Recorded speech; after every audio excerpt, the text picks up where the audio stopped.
Hello, I'm Isaac Hayes III, founder and CEO of Fanbase. And right now, we're accepting investors in our $17 million round to revolutionize the future of social media. Today, for just $399, you can own 60 shares of stock in Fanbase at $665 a share. Go to startengine.com/fanbase and invest today. While the big platforms have grown too massive and disconnected from their users, Fanbase is building a platform where creators and users truly come first. We've already raised $8.6 million from everyday investors who believe in this vision, and now you can join them. This is your chance to invest in a social media tech company with over 1 million users that is disrupting media by allowing anyone to reach all of their following and monetize their content from day one. The market is changing, big platforms are failing to serve their users, and Fanbase is stepping up to fill the gap. Don't wait until it's too late. Invest now. Invest for yourself and your future. Go to startengine.com/fanbase and own the future of social media.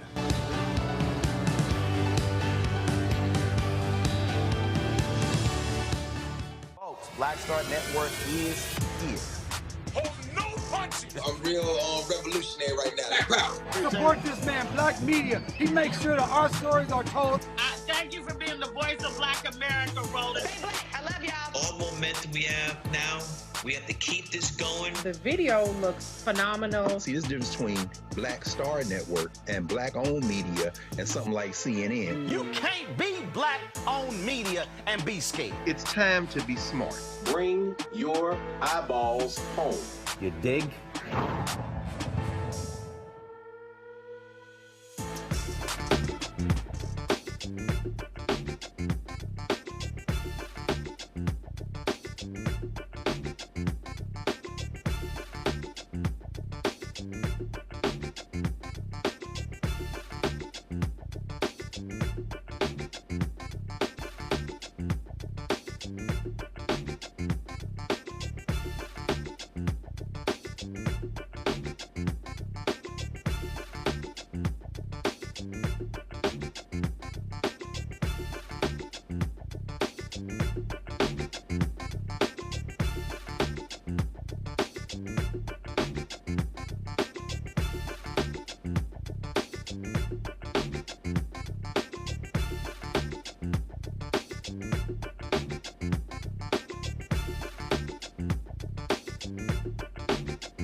Folks, today is Tuesday, March 11, 2025, coming up on Roland Martin Unfiltered, streaming live on the Black Star Network. Hey, where's that bustling economy that the twice impeached, criminally convicted felon-in-chief Donald the Con Trump promised all of us? He is destroying the economy, leading us straight into recession. Stock market, another massive drop-off today. We'll talk with Economist Morgan Harper to explain what the hell is going on. And oh my goodness, Donald Trump essentially filmed a commercial today at the White House for Tesla. Why? Because poor Elon's company has lost 50% of its stock value. He lost $132 billion, and now he's crying because folks don't want to buy his little car. Wait until we show you what the grifter-in-chief did today with his grifting co-president, Elon Musk. It is shameful and despicable. Speaking of shameful and despicable, MAGA Republicans want to cut the D.C. budget by $1 billion. We'll talk with the city council member who will explain how these cuts will impact the city. And Michigan Lieutenant Governor Garlin Gilchrist announces he is running for governor of the state. We'll show you his video. Plus, the third suspect allegedly involved in the off-campus Omega Psi Phi fraternity hazing death of 20-year-old Southern University student has been apprehended. Folks, it's a lot we want to talk about. It's time to bring the funk on Roland Martin Unfiltered on the Black Star Network. Let's go. He's got it. Whatever the miss, he's on it. Whatever it is, he's got the scoop, the fact, the find. And when it breaks, he's right on time and it's rolling. Best believe he's knowing. Putting it down from sports to news to politics. With entertainment just for kicks, he's rolling. It's on go, roll, roll, y'all. It's Roland Martin, yeah. Rolling with Roland now. He's funky, he's fresh, he's real, the best, you know he's Roland Martin now.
Martin.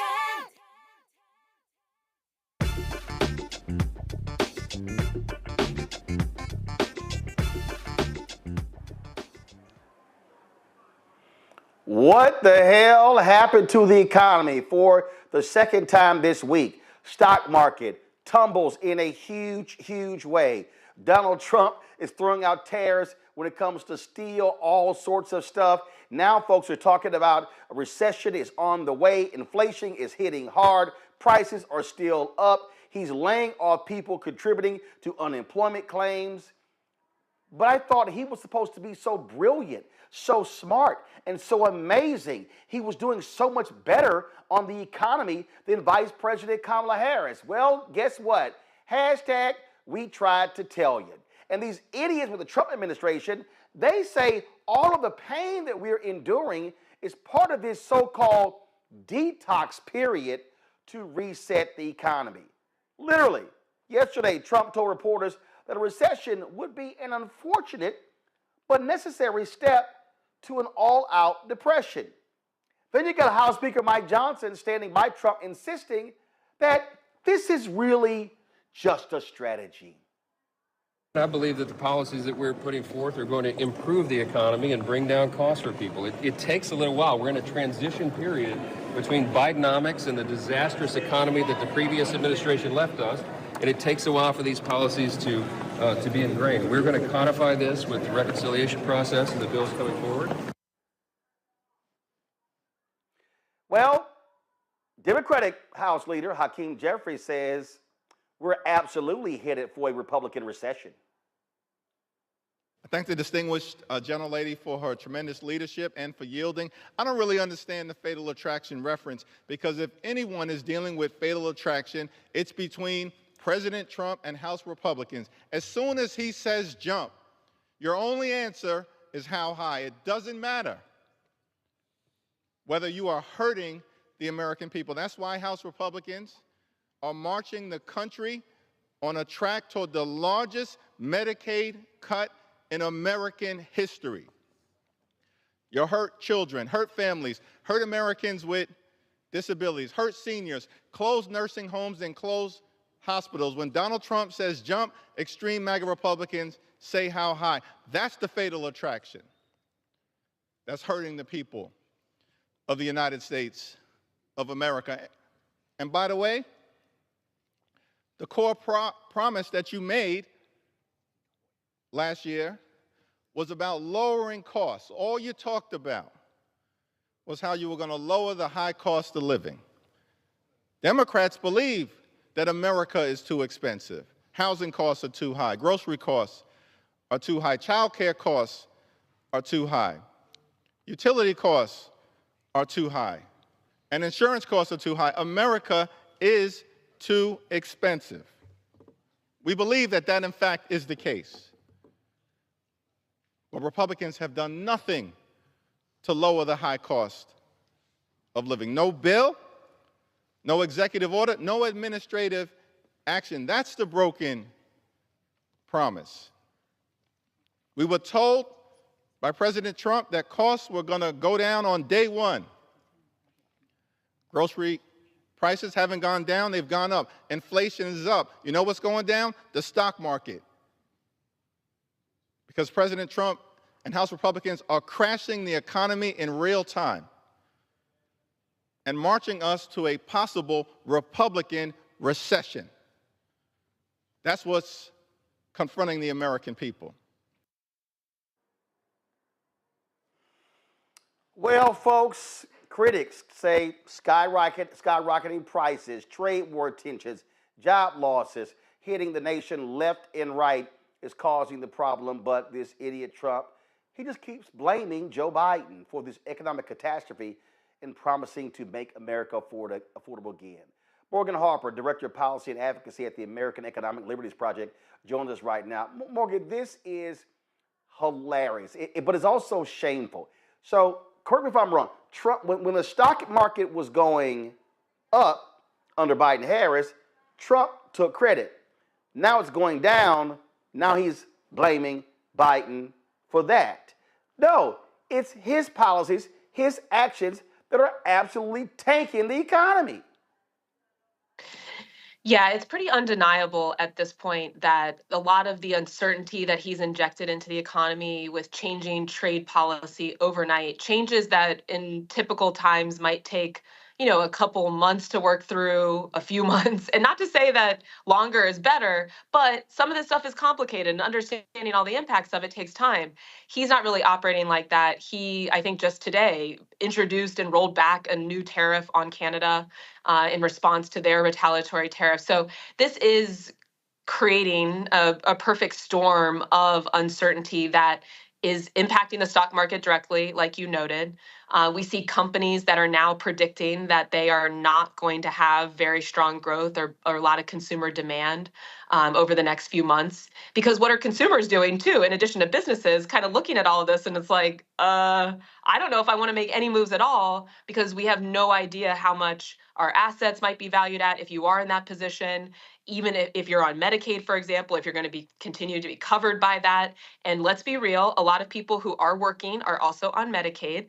And so there's just uncertainty abounds, and this is a really bad situation for the economy and the country overall in terms of the impacts of this. And again, Morgan, what is unbelievable is that they repeatedly tried to blame Biden for it, and they act as if the tariffs don't matter. I'm sorry.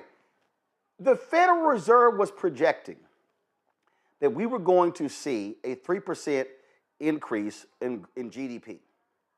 Because of Trump's actions, the massive cuts, what Doge is doing, the crazy actions of Elon Musk, these ridiculous tariffs, okay, and him trying to convince us.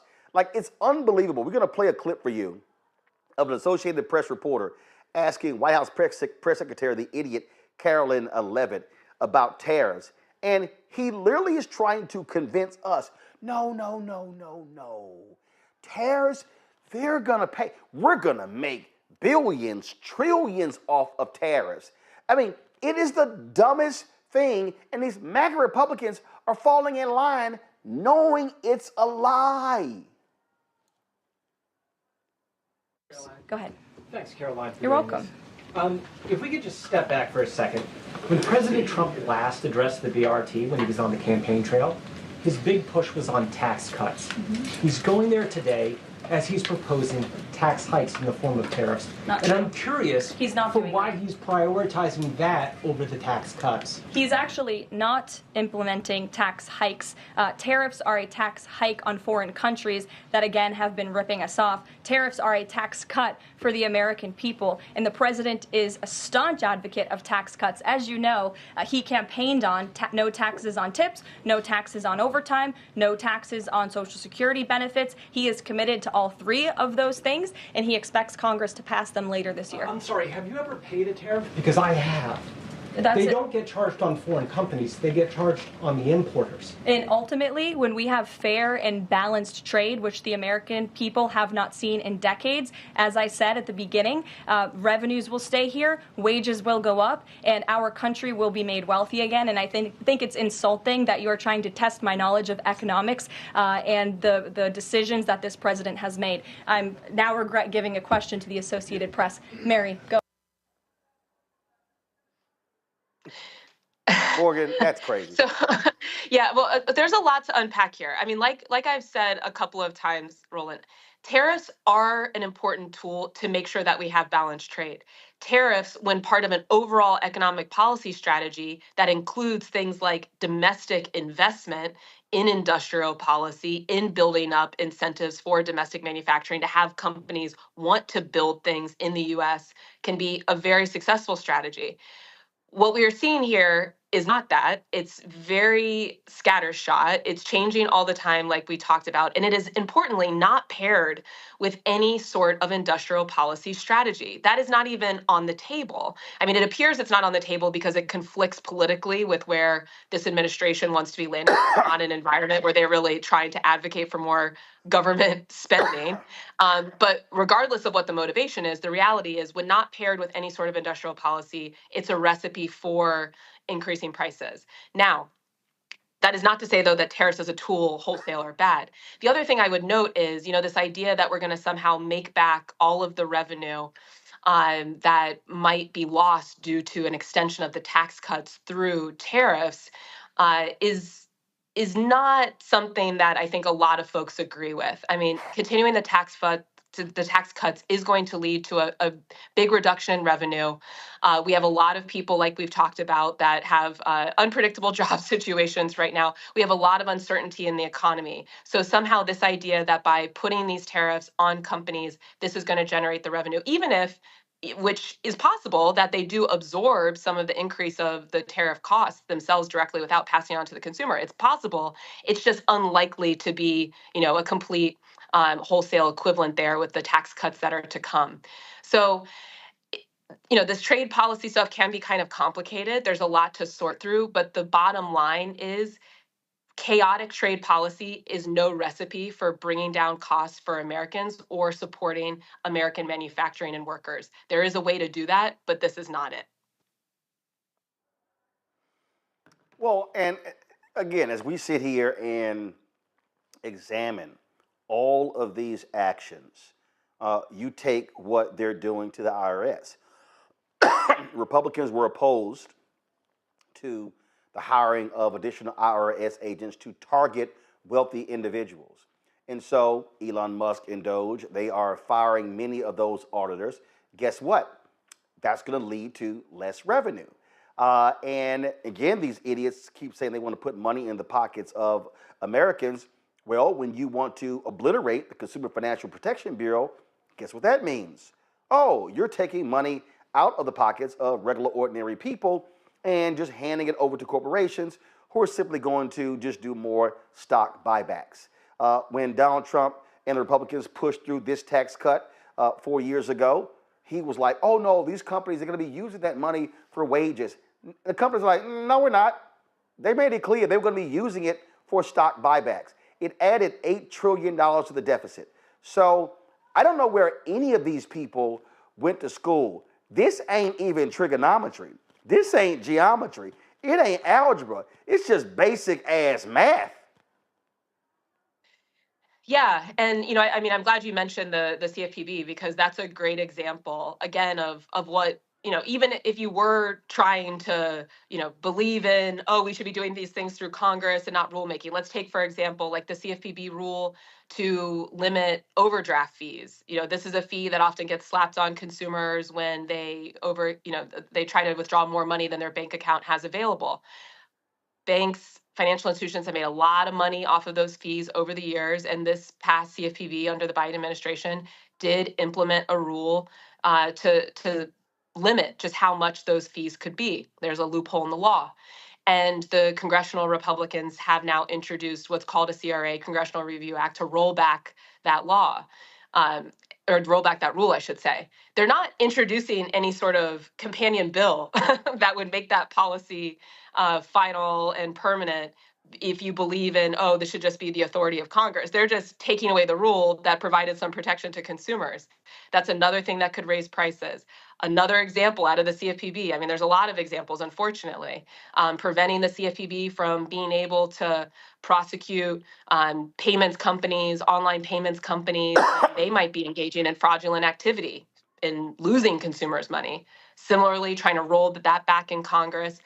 Every congressional Republican, except for one, so far it's only been on the Senate side, except for one, voted for that. And there's no plan for covering that market. So there's a lot of vulnerabilities that are being created through this policymaking. Again, if there was sincerity in trying to actually solve problems, then we would be seeing some bills introduced, but that has not been happening. And it's very concerning. And so where we go from here is pretty unpredictable, but there are a lot of signs that are pointing to a bad economic situation or further weakening in the economy and a bad economic situation for a broader swath of Americans. Don't you also find it just utterly ridiculous, Morgan, where Trump now all of a sudden, how they're now saying, well, no, I think we have to, go through this pain. We must, because we need to do this reset. There was just too much government spending, and so this reset is necessary. What the hell are they talking about? Well, look, again, there's a way to go about making the government more efficient. And I've been a government employee. A lot of folks who have worked in government, I think that we could all put our heads together and think about some ways to make things more efficient. P.S., probably a lot of people who have worked at large corporations could say the same thing, but that's a whole other conversation. this isn't about doing the thing that's most efficient. It's been a lot of scattershot and fast-moving decisions that are just stripping away the ability for the government to really do its job to protect a lot of Americans and enforce the law, like the IRS, for example, that you mentioned. Again, going back to CFPB, they've withdrawn cases that were going after companies that were breaking the law, taking consumers' money. And so this does seem more of an ideological exercise, but I will say, and a political exercise, but I will say, I mean, there are real problems to solve. There is a need to take a hard look at the American economy and think through, what does it look like when so many people in our country are vulnerable to just missing one paycheck? What does it look like? You know, we talk about the stock market as an indicator, that there's a lot of people that don't even have the ability to dream of investing in the stock market because they have no extra money to be able to look at that. So these are real problems. They are problems that we need to solve. Having a long-term strategy for our country economically, including a trade policy that's going to make sure that companies don't just get to import cheaper goods and not pay higher wages to American workers. Those are real problems, but this doesn't look to be a coherent strategy to actually solve them and make sure that we're building for the long term here and a stable financial future for Americans. Yeah, because this strategy we're talking about here is, let's just invest billions of U.S. money into crypto. Let's just sit here and keep whacking away, and let's just stop the lawsuits against companies in the Department of Justice, at the SEC, at the CFPB. You had one Chinese national who just, let me just go ahead and buy, a bunch of, millions or billions in the Trump coin, and guess what? This case magically goes away. What we are seeing is major corporations. There was even one report that companies are paying $5 million for sit-down meetings with Trump and Mar-a-Lago. These people are grifters. They are literally trying to just steal from the government and screw everybody else. And you've got these workers, you got veterans. It's going to be a big protest happening on Friday. And to your point, how it's just willy-nilly. I mean, they fire people at the National Weather Service, and now they're trying to hire them back. They fire workers with the Centers for Disease Control, now they're trying to hire them back. And so it's just nonsensical. And so they are creating the chaos that we are now seeing in the markets. And you've got companies like, what the hell? We can't do any sort of quarterly or yearly or planning for every 2 years with the kind of just nutcase economic policy we're seeing coming out of the White House. Yeah, absolutely. I mean, how could you possibly predict how you're going to spend or build your company if you don't even understand the legal framework that you're operating in, or whether laws will be enforced? And, to our earlier point, I mean, that's the larger risk, not just for companies, but for all of us that are living in the U.S. right now and across the globe who are watching this. So, I mean, I think the important point, though, too, to make here, Roland, is, we're going to spend a lot of time, I imagine, over the next few months critiquing what's happening right now in this administration, some of the corrupt action that's happening. But we also, those of us who know that government does have a role in this country in supporting things like strong manufacturing and supporting people being able to lead stable lives and access healthcare and be able to have families and support them, that we need to be presenting a plan for what that looks like and making the case for why government is important, because there's clearly a lot of people in our country that don't have a strong understanding of that. And until we solve for that problem, then I do think we're going to continue to be at risk for these types of moves that are, again, not about actually helping anybody, but it seems to be enriching a lot of the folks that are attached to this administration. Indeed, indeed. Morgan Harper, we surely appreciate it. Thanks a lot for joining us. Thanks for having me.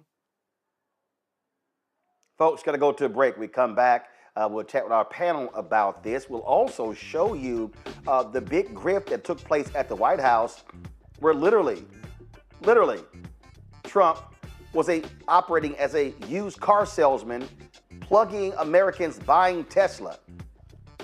So I guess screw GM, screw Ford, screw the other American automakers. It's all about buying Teslas. Oh, by the way, isn't this the same guy who shuttered the EV power stations in government buildings, who also wanted to get rid of the EV credits from Biden and Harris as well. Folks, we have an idiot in 1600 Pennsylvania Avenue in the Oval Office. You're watching Roland Martin Unfiltered on the Black Star Network. What's up, y'all? Look, Fanbase is more than a platform. It's a movement to empower creators, offering a unique opportunity for everyday people to invest in Black-owned tech, infrastructure, and help shape the future of social media. Investing in technology is essential for creating long-term wealth and influence in the digital age. The Black community must not only consume tech, we must own it. Discover how equity crowdfunding can serve as a powerful tool for funding Black businesses, allowing entrepreneurs to raise capital directly through their community through the Jobs Act.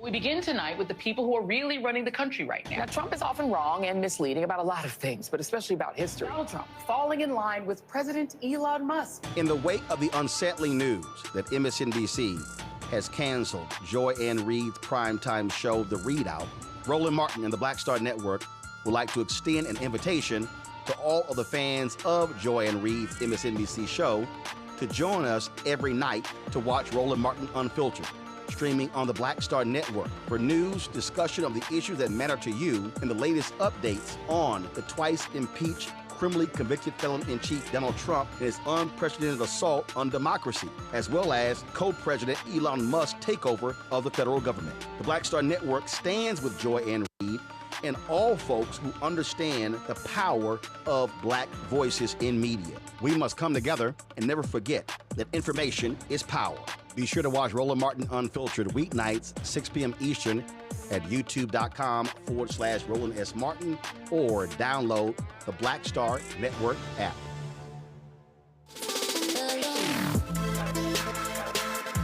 Hey y'all, welcome to The Other Side of Change, only on the Black Star Network and hosted by myself, Bria Baker, and my good sis, Jamira Burley. We are just two millennial women tackling everything at the intersection of politics, gender, and pop culture. And we don't just settle for commentary. This is about solution-driven dialogue to get us to the world as it could be and not just as it is. Watch us on the Black Star Network, so tune in to The Other Side of Change.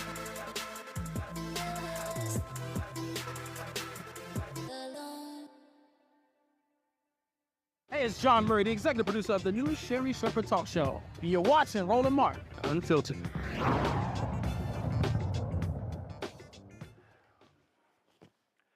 All right, folks, Dr. Mustafa Santiago Ali is former senior advisor for environmental justice at the EPA, joining us out of D.C. Randy Bryant, entrepreneur, DEI disruptor, author of Never Says, 25 Phrases You Should Never Ever Say to Keep Your Job and Friends. Out of D.C., Dr. Larry J. Walker, assistant professor, University of Central Florida, out of Orlando. Glad to have all three of you here. Okay, folks, if y'all want to see what a government-sponsored commercial looks like, this is what happened today at the White House. Now, let me set this whole thing up. Because Elon Musk is an idiot, and because people are sick and tired of his antics, the Tesla stock is down almost 50%. He's lost $132 billion from his net worth as a result. Now he's moaning and whining and crying. Now, before I get to that, this was Elon last night in an interview with Larry Kudlow on Fox Business. This is wonderful for labs. Watch this.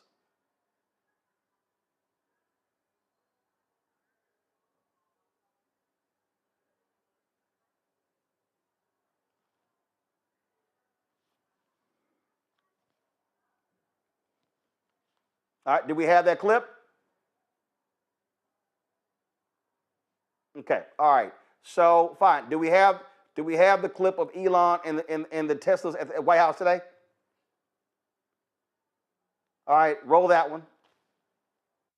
Hello, President Trump. Are you looking to buy or lease today? Well, I'm going to buy, and I'm going to buy because, number one, it's a great product, as good as it gets, and number two, because this man has devoted his energy and his life to doing this. I think he's been treated very unfairly by a very small group of people.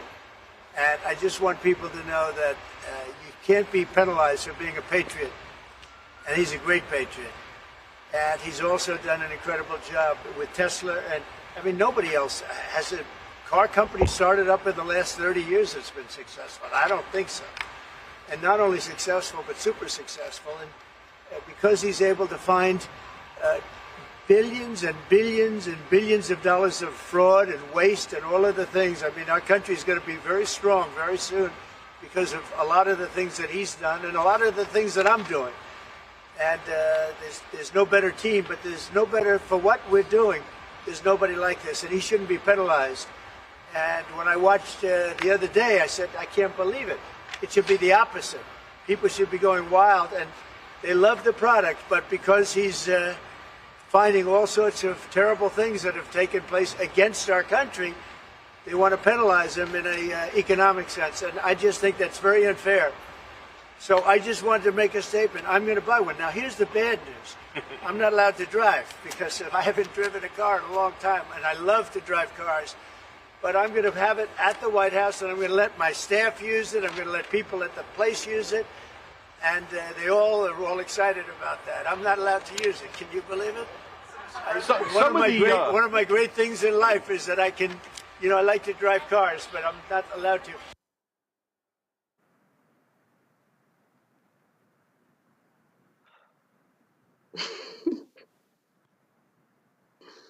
Y'all know damn well he ain't buying no Tesla. Oh my God, it's a great product. We don't have to buy it, we don't want to. Okay, y'all want to see the Elon Musk Tesla tears? This is from Fox Business in an interview with Larry Kudlow, who previously was one of Trump's economic advisors the first time. This is a joke. Call to action. You're hearing a call to action. Yeah. You giving up your other stuff? I mean, how are you running your other businesses? With great difficulty.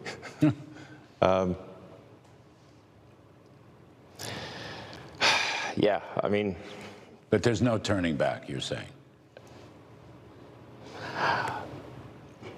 I'm just here trying to make government more efficient, eliminate waste and fraud, and so far we're making good progress.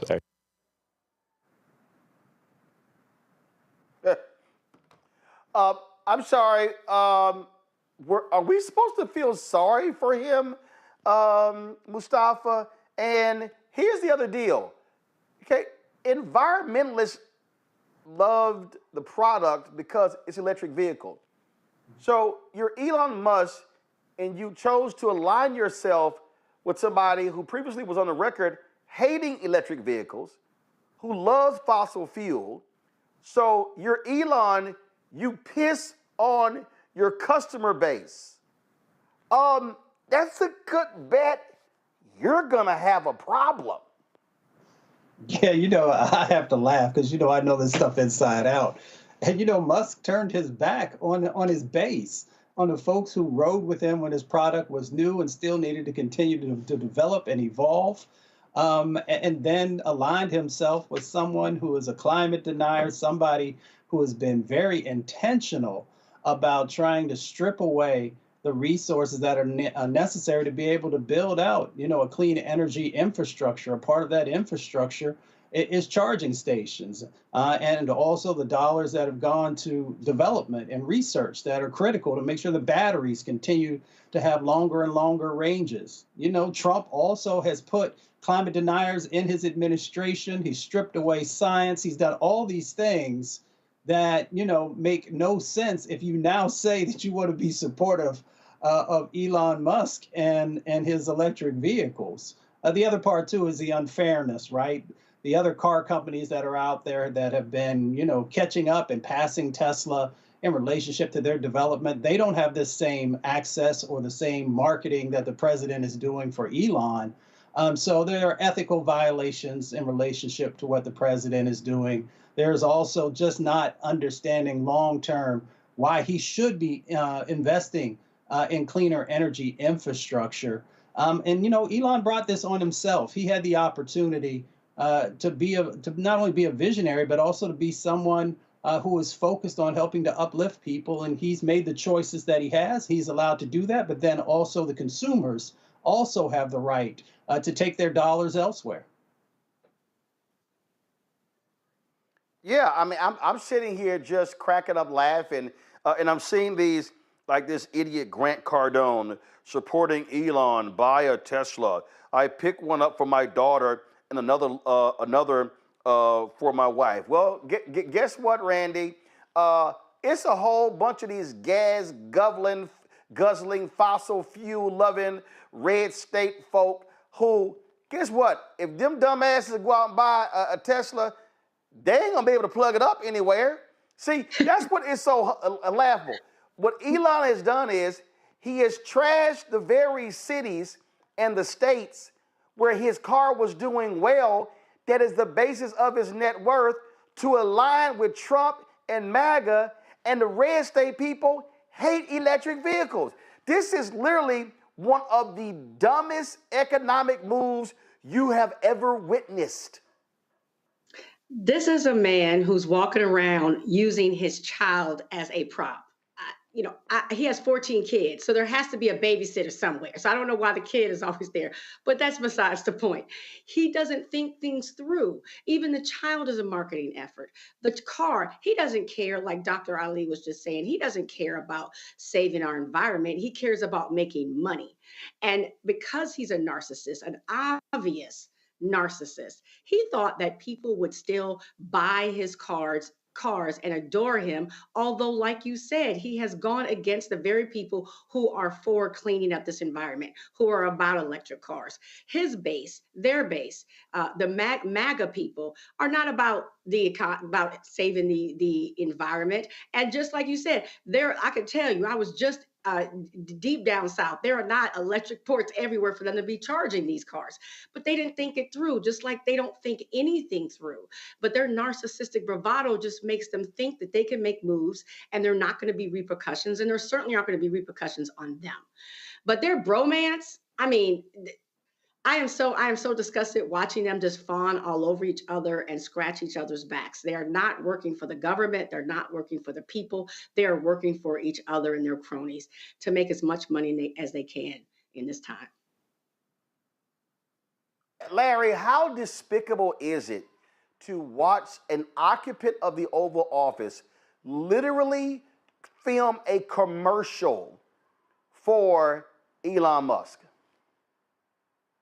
Because, oh my God, he's losing sales and people are sorry. Hey, I thought these people loved choice. I thought they loved talking, they love cancel culture. Well, guess what? If people don't want to buy his sorry ass car, they don't have to buy it. Hey, it's called, Republicans love the free market. Well, the free market is speaking, and they say, Elon, kick rocks. So this press conference today is everything they thought they would get with a black president, but they didn't. I think that's first. Second of all, you watching this reminds me of being up like 1 o'clock in the morning on a weekend and you get a really cheesy infomercial with some guy you never heard of. So basically that's the vibe you get.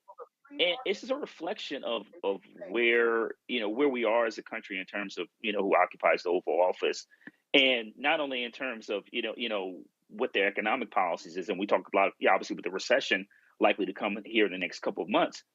But like you said, Roland, if you believe in free market economy, then you shouldn't highlight, this particular company when you have so many other companies, like you mentioned, Ford, GM, et cetera, who've been around for a much longer time. And obviously those, corporations have a better reputation of investing in American workers. We should also highlight that Tesla has been sued multiple times, particularly when it comes to discrimination for relating to black workers. So once again, when we talk about these ideas, opinions about what it means to be American and who we should be invested in, Tesla, a company with history of racial discrimination, gets the free infomercial on and free advertisement on television carried by major networks, whereas some of the other corporations, once again, who pay a higher wage and have a better reputation of hiring, black executives, they don't get a shout out on TV. But this is just another cheesy example of try to, sell these cars And look, the bottom line is he's a businessman, and as you said, he made a poor business decision. The people who will really invest and buy these cars are not doing it anymore, and they're not likely to start buying them just because of this cheesy infomercial at the White House. I need y'all to pull up that photo of Donald Trump's notes. I thought this was hilarious, Mustafa. Can y'all pull the photo up, please? So they handed Donald Trump some notes, and it says Tesla pricing, full self-driving, Model X, 112,490 silver, CT, 114,000 gray, Model S, 108,990 blue, Model Y, 59,990, and then it says Tesla can be purchased as low as $299 a month or $35K. All cars have self-driving, just needs to be turned on for a fee. Yeah, I'm sure MAGA is sitting here like, yeah, I'm gonna buy a $114,000 car, or I'm gonna buy that ugly ass cyber truck. This is a joke. And guess what, Mustafa? I am elated every day to see the Tesla stock go down and to see his net worth go down. And my girl Ebony Hilton, Dr. Ebony Hilton, had this great tweet. She said, if they offered this Tesla, buy one, get one free, I still wouldn't buy that raggedy ass car. Well, there's a whole lot of folks, both in this country and outside this country, who agree with that statement right now. There are positives and negatives for our actions. And, Elon has decided to hitch his wagon to, Trump. And when you do that, it's a very volatile market, just like we saw in the stock market. So you now have other countries that are speaking out against his products and saying, that the vast majority of our citizens are not going to purchase it, and actually putting some blocks in place with that. But then when you come back home, I think Randy really hit it on the head. I'm all over the place. And there's lack of infrastructure. So why would I make the investment if your charging stations are not going to be in the locations that I need? Now, let's be honest, the Biden administration actually made significant investments to build out the charging networks across our country. But when Trump came in, he decided to rescind and to move away from that and to snatch resources that were so critical. It just doesn't. People will have to make the best decision for themselves if they want to support companies and the individuals who own those companies who are doing oppressive actions, who are taking away jobs from hardworking Americans. And therefore, those hardworking Americans could never afford a $100,000 car because they're trying to put food on the table and keep the lights on and pay the rent. So as my grandmother says, when you know better, do better. Elon Musk really should start doing better if he wants to find some possible way of reclaiming his humanity and finding people who might be interested in any of his products, because it's not just Tesla, but I know we're focusing on that. And the reason this is laughable, Donald Trump's General Services Administration, they disconnected charging stations. They're looking to offload the government's new fleet of electrical vehicles. And he also is pausing the $3 billion that was marked for electric vehicles. Again, stupid is as stupid does. All right, got to go to a break. We come back. We got to talk about, of course, how Republicans are trying to gut the D.C. budget. They also want to gut Social Security. And also, folks, some absolutely sad news. He just made the cover of Forbes as America's new billionaire. Former NBA star and restaurant owner Junior Bridgman has passed away. We will give you the details of what happened after he suffered a heart attack today at an event in Louisville. Folks, so we'll have that for you later in the show. Folks, don't forget to support the work that we do. Joining our Bring the Funk fan club, your dollars are critical for our ability to be able to grow and add new shows and new elements. And so if you want to give via Cash App, please use the Stripe QR code. You see it right here on the screen, the Stripe QR code. If you're listening, go to the blackstarnetwork.com for the QR code. Send your check and money order, P.O. Box 57196, Washington, D.C., 20037-0196. PayPal, R. Martin Unfiltered, Venmo, RM Unfiltered, Zelle, Roland at RolandSMartin.com, Roland at RolandMartinUnfiltered.com. We'll be right back. Hello, I'm Isaac Hayes III, founder and CEO of Fanbase. And right now, we're accepting investors in our $17 million round to revolutionize the future of social media. Today, for just $399, you can own 60 shares of stock in Fanbase at $665 a share. Go to startengine.com/fanbase and invest today. While the big platforms have grown too massive and disconnected from their users, Fanbase is building a platform where creators and users truly come first. We've already raised $8.6 million from everyday investors who believe in this vision, and now you can join them. This is your chance to invest in a social media tech company with over 1 million users that is disrupting media by allowing anyone to reach all of their following and monetize their content from day one. The market is changing, big platforms are failing to serve their users, and Fanbase is stepping up to fill the gap. Don't wait until it's too late. Invest now. Invest for yourself and your future. Go to startengine.com/fanbase and own the future of social media.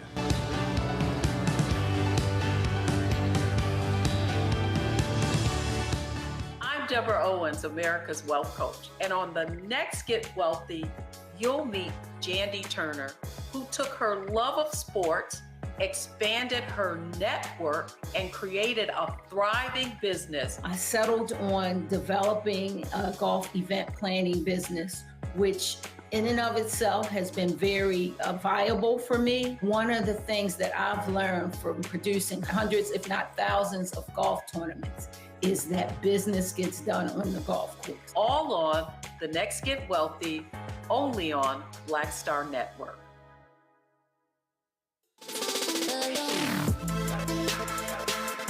Hey y'all, welcome to The Other Side of Change, only on the Black Star Network and hosted by myself, Rhea Baker, and my good sis, Jamira Burley. We are just two millennial women tackling everything at the intersection of politics, gender, and pop culture. And we don't just settle for commentary. This is about solution-driven dialogue to get us to the world as it could be and not just as it is. Watch us on the Black Star Network, so tune in to The Other Side of Change.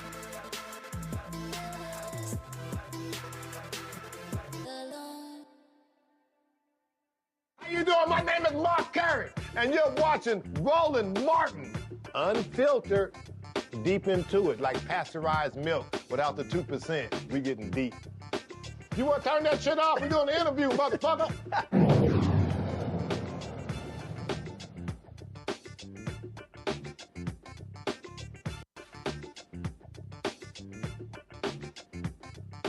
Hold on.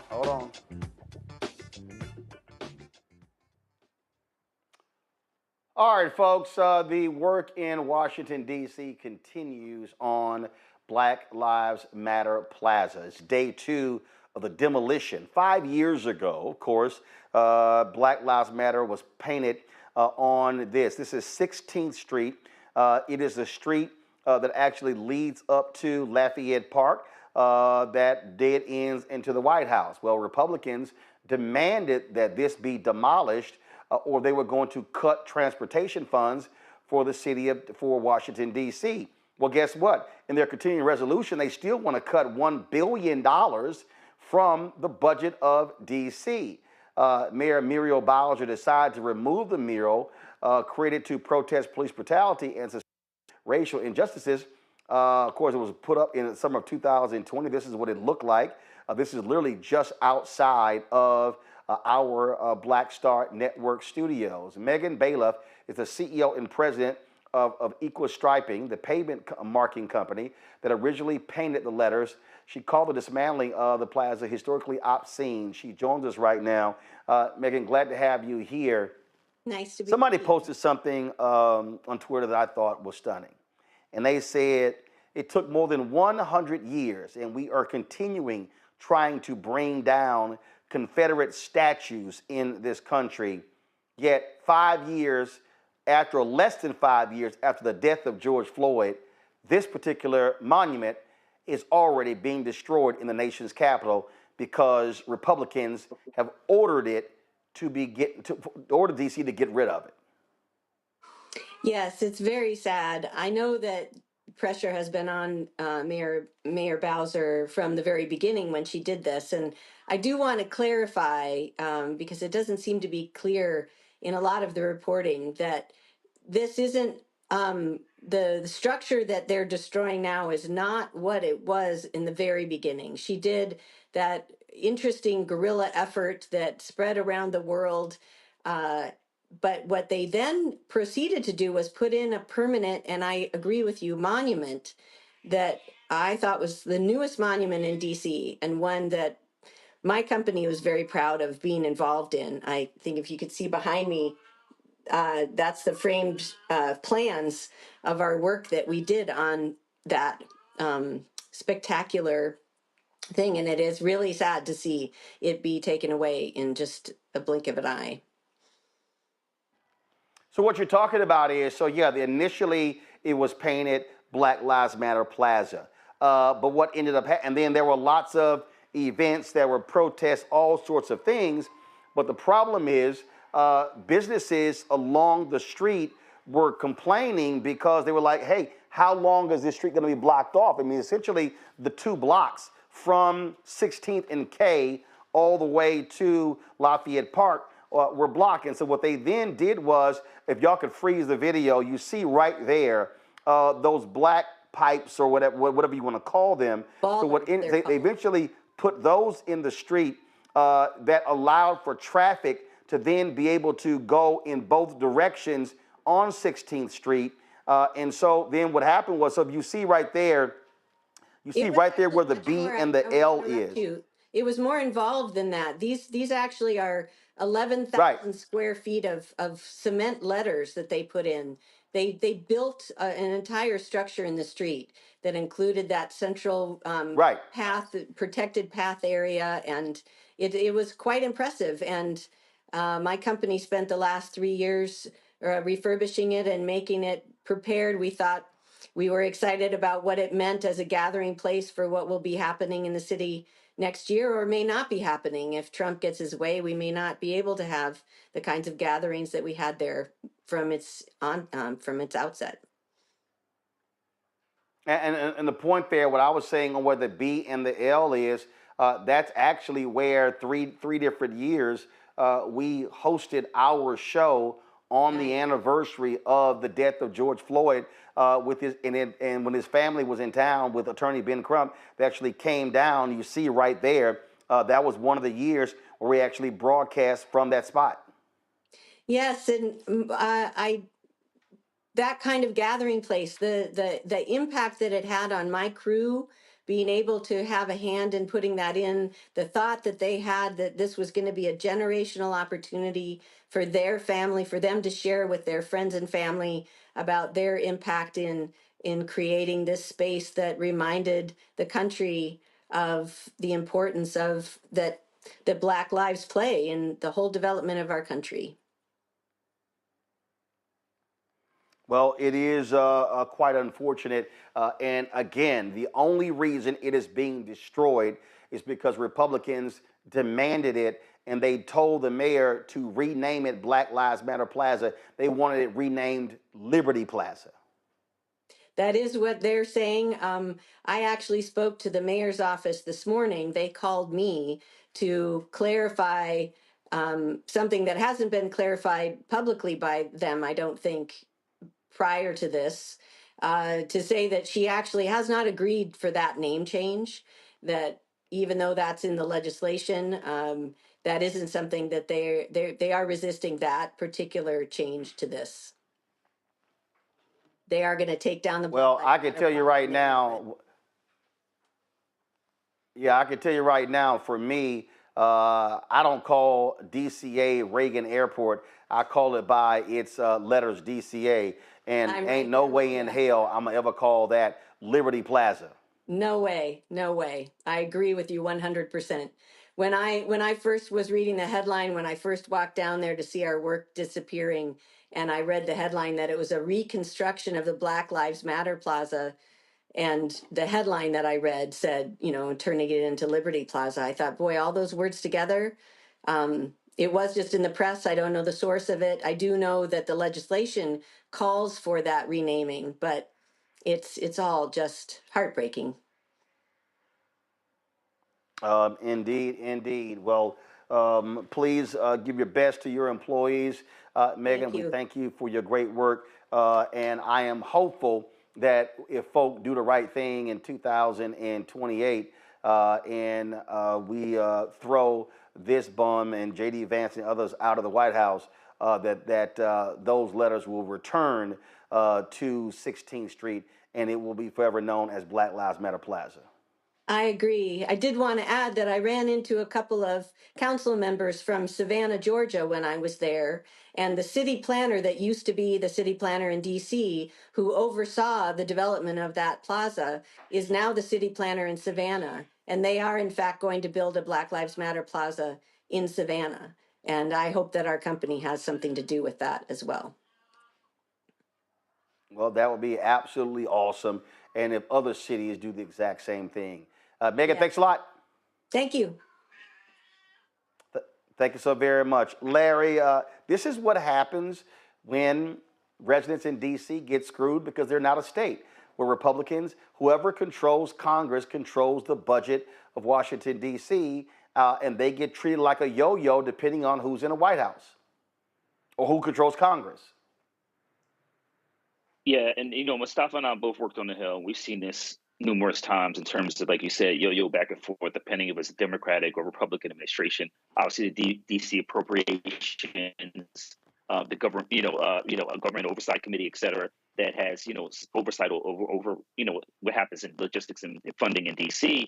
But Roland, this, people describe these efforts as kind of anti-DEI as an umbrella.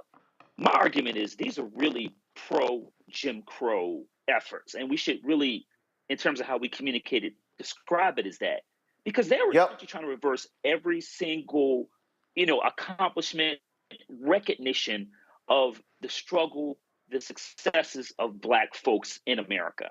And for those individuals who supported this administration, and any of these individuals, I know we talked a lot about that White House event, Black History Month event a couple weeks ago. It is actually despicable. And I mean, I believe our ancestors have to be turning over their graves, because how could you support an administration that is clearly anti-Black and has done everything it possibly do to erase, and like I said, any of the successes or challenges that Black folks have faced? Listen, the murder of George Floyd was not just a national issue. It was an international movement in terms of people throughout the country, obviously throughout the diaspora, but folks in throughout the world who are standing with people of African descent and saying that the disproportionate rate at which Black folks are killed is not acceptable. But how the tides have turned over the last couple of years. And once again, this is similar to what we see in history in the United States, the Red Summer of 1919 and other places where you've seen white resentment as a result of what is appearance of Black progress. But we have to continue to stay steadfast against this, Roland. This is unacceptable. And once again, this is another attempt of erasure in terms of Black folks in America. Well, that's exactly what it is. It is absolutely, positively anti-Black, Randy.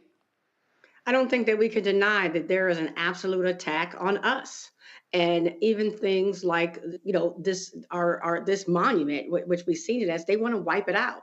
And we need to focus on that. We need to take it seriously, because we are at defense right now. We're not playing offense, we're playing defense. They want to act as if our contributions don't exist. They're wiping out any trace of any history that we've had to this country. And they want anything that reminds us of where we are, that we have to remind people that our lives do matter. They want it taken away. So, I mean, the hate is palpable. It's not something that we can deny anymore.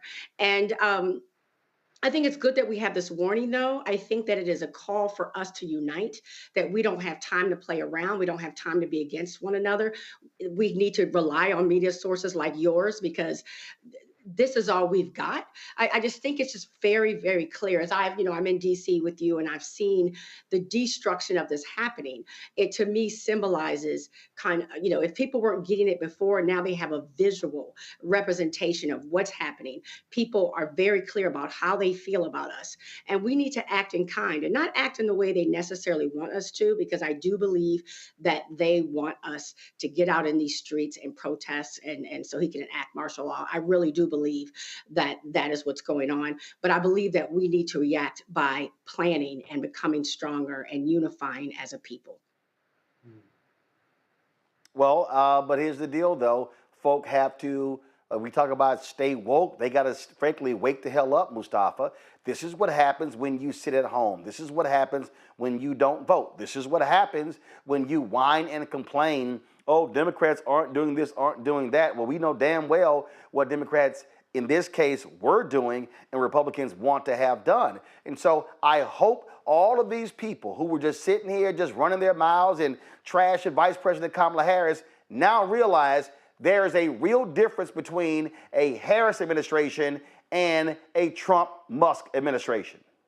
Yeah, all that is facts. And hopefully folks are waking up. You know, it's amazing how we wake up and then we are lulled back to sleep. You know, it's interesting because Black Lives Matter was about remembrance, right? And inside of that remembrance was actually about how when people come together and reclaim their power, how they can make change happen. That doesn't mean that everything gets answered, but it does show folks that it is possible to begin the journey toward the North Star that many of us have often talked about. And that scares those folks who have been oppressors and are used to being able to do, say, and control folks. So the visual of Black Lives Matter, you know, caused them a lot of consternation. It caused them fear because they realized that when Black and brown folks and indigenous folks and other types of allies come together, that we can actually move things in this country. There's still a lot of work that needs to happen.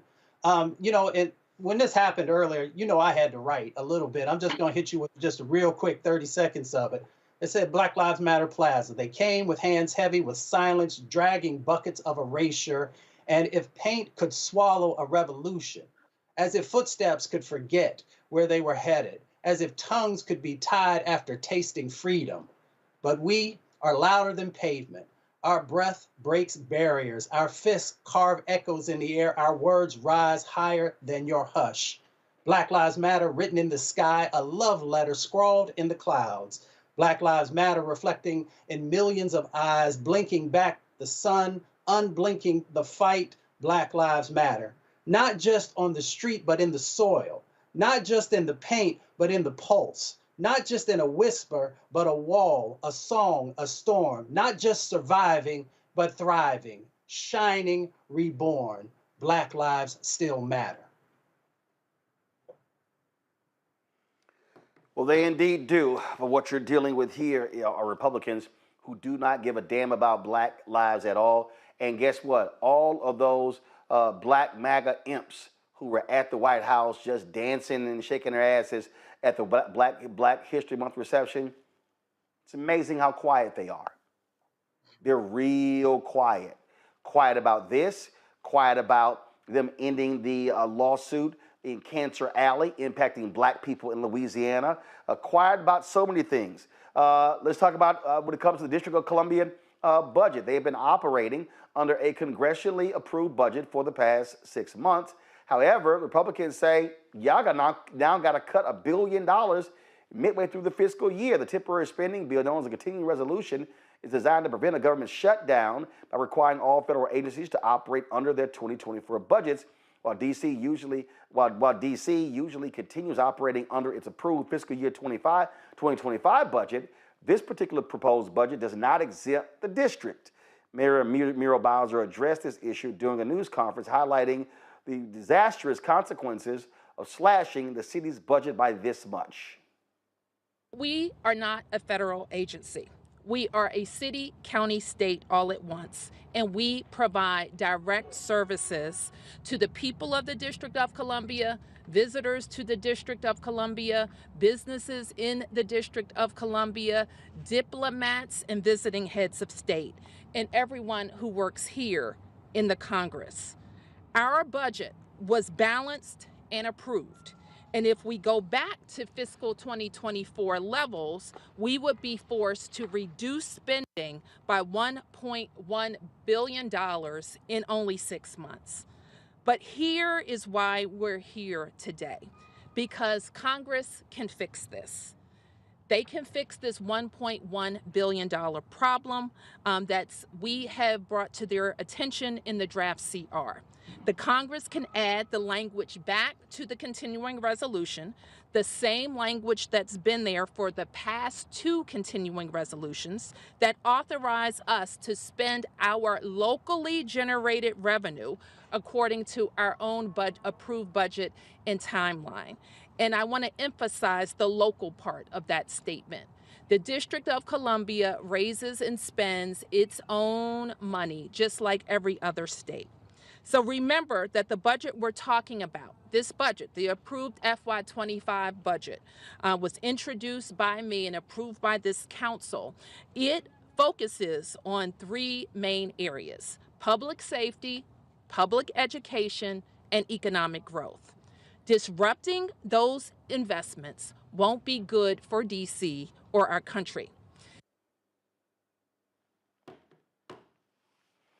Folks, joining us now is Robert White. Robert is the at-large council member in Washington, D.C. Robert, glad to have you here on Roland Martin Unfiltered. The Republicans moments ago passed this continuing resolution, which includes this massive cut. Now the only hope D.C. has is for the Senate to act. Now, of course, Republicans, they need Democrats to go along with this. And so what have y'all in D.C., city council, what have y'all been saying to Senator Chuck Schumer and Democrats who may very well vote for this CR to ensure the whole government doesn't shut down? Look, Roland, several of us were on Capitol Hill yesterday knocking on doors trying to meet with members of the House, including the Speaker. Now we're reaching out to senators. And the message we're trying to let them know, because not everybody realizes that even though DC's budget has to go through Congress, this isn't federal money. This is local tax money that we are already spending at fiscal year 25 levels. And so we're trying to make sure they understand the impacts. We are going to have to overnight cut up over $1 billion out of our budget. That means there are going to be layoffs from first responders, including police officers, teachers, the folks who pick up our trash. This is going to have a devastating impact on DC. And it's important that members of the Senate stand with us, because guess what? Even though our budget goes through the Senate, we don't have any senators there to fight for us. So DC is at a severe disadvantage, and we don't want to get mixed up in this federal fight. This isn't our fight. This is between federal officials, Congress and the White House, Democrats and Republicans on the national level. We're doing our thing in DC. We're running a city the same way that other folks run a city, and you can't come in midway through the year and say you got to cut $1 billion out of your budget. That doesn't work for us any more than it would work for anyone else in the nation. And again, I mean, this is what happens, unfortunately, when whoever is in control of Congress, they can control what happens to D.C. Typically, when Democrats are in power, that you guys are allowed to run the city as you wish, as the duly elected representatives. But Republicans, they use the power of the purse to force D.C. to do whatever it is that they want at their own whim. That's exactly right. But what's important here for Republicans, especially to understand, is that in Republican administrations and Democratic administrations, in Republican Congresses and Democratic Congresses for the past 2 decades, D.C. has been held harmless in these federal budget fights. They've included language to allow us to keep spending in our current fiscal year, since it is D.C.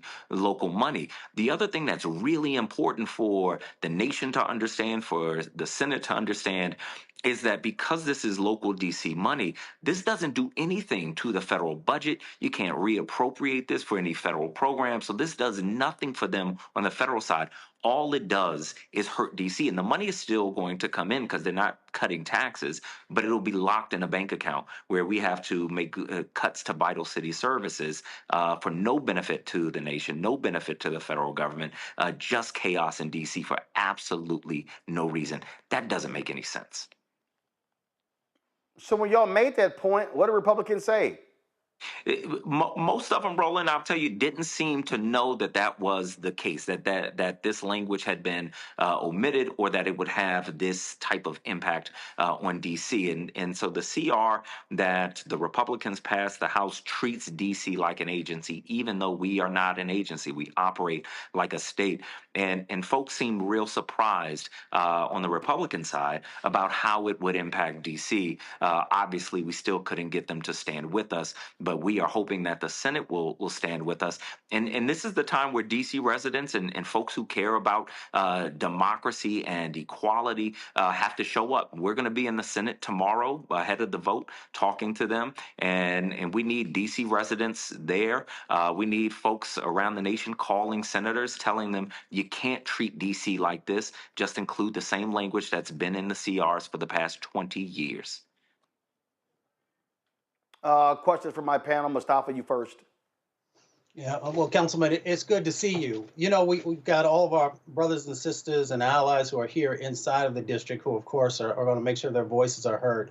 What would you like to see folks across the country do to be in solidarity with the actions that you and others will be taking? Mustafa, I appreciate that question. We need allies. Like anybody else in the struggle, we need allies. So folks across the nation, call your senator. Tell them you heard about what's happening to the District of Columbia. You don't want to see any of your fellow country members treated like this and getting tied up in this national fight. So urge them to vote no on the continuing resolution. Don't include D.C. in this federal nonsense.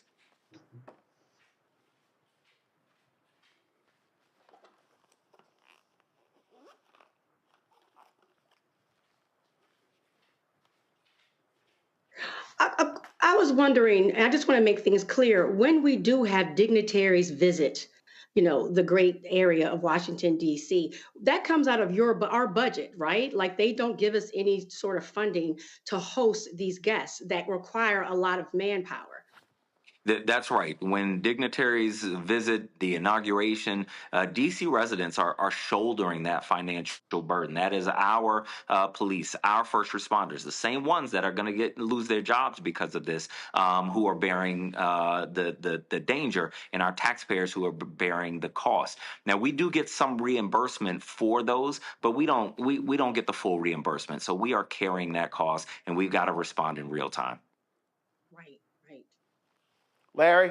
Yeah, Councilman. I've lived in D.C. for a number of years. Don't live there anymore, but I feel, I have a lot of family and friends who live in D.C. So this really concerns me. But I want you, and I know you to be very careful to walk this fine line. Is this feel like retribution in some respects? We talked about a few minutes ago the Black Lives Matter, street being painted over or removed, and the city, historically known as Chocolate City, right? Does this feel like it feels very personal from a policy standpoint? This is just not, $1.1 billion is a substantial amount of money, which you've articulated, and the mayor has yesterday. Does this feel like this goes beyond what's right for the city and more personal, and in terms of like some of this grievance politics we've seen recently? Yeah, Larry, make no mistake. D.C. is being bullied. And there's just no other way to put it. And at some point, we need folks to stand up, folks in D.C. and outside of D.C. to stand up and say, look, wrong is wrong. I'm a father of two little girls that are in our schools. I love their teachers. I love their schools. I don't want to see them go to school next week and some of their teachers aren't there. Anybody who has a loved one, if they're in the District of Columbia, you have a car accident or a national disaster like the plane crash that happened just weeks ago. We are there responding. These are the folks who won't be able to show up quickly enough. So DC is being bullied to our detriment, but also to the detriment of people who visit here. And because Congress has to approve our local laws, approve our local budget, we are always at the mercy of federal folks that we don't get to vote for to step up and protect us. And now, more than any time in decades, we need folks to step up. Well, I certainly hope folks do. Bottom line is D.C. is getting screwed by these Republicans, and it makes no sense whatsoever. Councilman White, we certainly appreciate it. Thanks for. Matter of fact, hold up. While you're here, also just give us your thoughts on, frankly, D.C. being forced by Republicans to dig up and destroy Black Lives Matter Plaza, which was erected, of course, 5 years ago. The 5th anniversary of the death of George Floyd is going to be May 25th this year. And again, the only reason this is happening is because Republicans threaten to withhold transportation dollars from the district.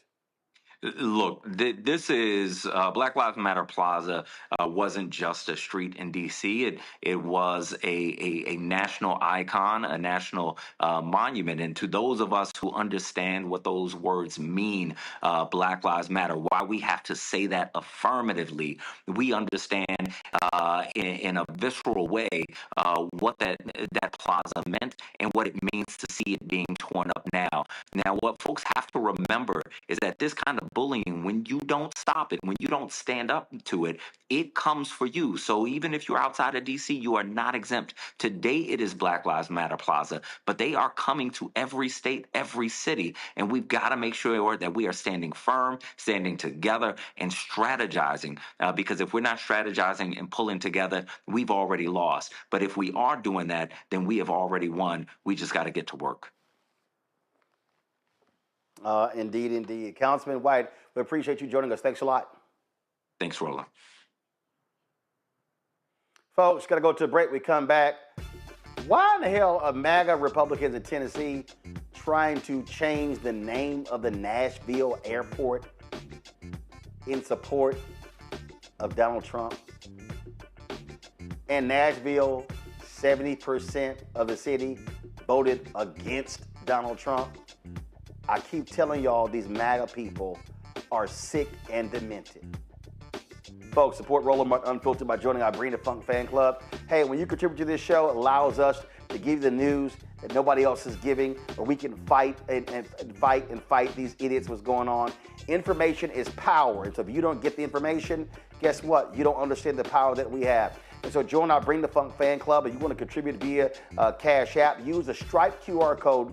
Cash App changed their rules and they closed all of our accounts. So you can't give to us direct, but you use the Stripe QR code. It's right before us right now. You can also send if you're listening, go to blackstarnetwork.com for the Stripe QR code. Go to, of course, see your check and money order, P.O. Box 57196, Washington, D.C., 20037-0196. PayPal is paypal.me/rmartinunfiltered. Venmo is venmo.com/rmunfiltered. Zelle, Roland at rolandsmartin.com, Roland at rolandmartinunfiltered.com. And get our Roland Martin Unfiltered swag by going to rolandmartin.creator-spring.com. Get your shirt. Hashtag, we tried to tell you, FAFO 2025. And also, don't blame me. I voted for the black woman. Again, go to rolandmartin.creator-spring.com or go to blackstarnetwork.com. We'll be right back. Hello, I'm Isaac Hayes III, founder and CEO of Fanbase. And right now, we're accepting investors in our $17 million round to revolutionize the future of social media. Today, for just $399, you can own 60 shares of stock in Fanbase at $665 a share. Go to startengine.com/fanbase and invest today. While the big platforms have grown too massive and disconnected from their users, Fanbase is building a platform where creators and users truly come first. We've already raised $8.6 million from everyday investors who believe in this vision, and now you can join them. This is your chance to invest in a social media tech company with over 1 million users that is disrupting media by allowing anyone to reach all of their following and monetize their content from day one. The market is changing, big platforms are failing to serve their users, and Fanbase is stepping up to fill the gap. Don't wait until it's too late. Invest now. Invest for yourself and your future. Go to startengine.com/fanbase and own the future of social media.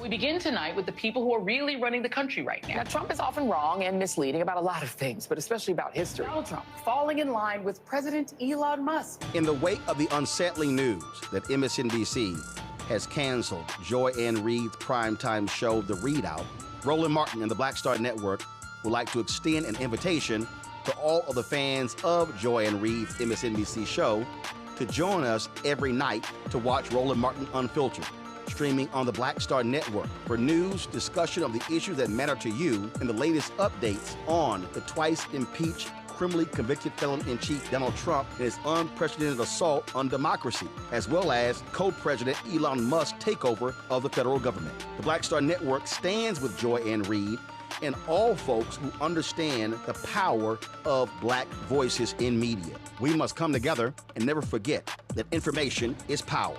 Be sure to watch Roland Martin Unfiltered weeknights, 6 p.m. Eastern at youtube.com/Roland S. Martin or download the Black Star Network app. On the next A Balanced Life with me, Dr. Jackie, think about for a moment some of those icky behaviors that you display every now and then. Are you a petty Betty or a crabby Kathy? Where do those less than attractive traits come from? We all have them. And more importantly, how do we get rid of them to make certain that they don't infect other people? Pettiness is something that we all carry. It's just make sure that you carry it well and you don't use it to intentionally hurt. On the next A Balanced Life with Dr. Jackie on Black Star Network. Farquhar, executive producer, Proud Family. You're watching Roland Martin Unfiltered.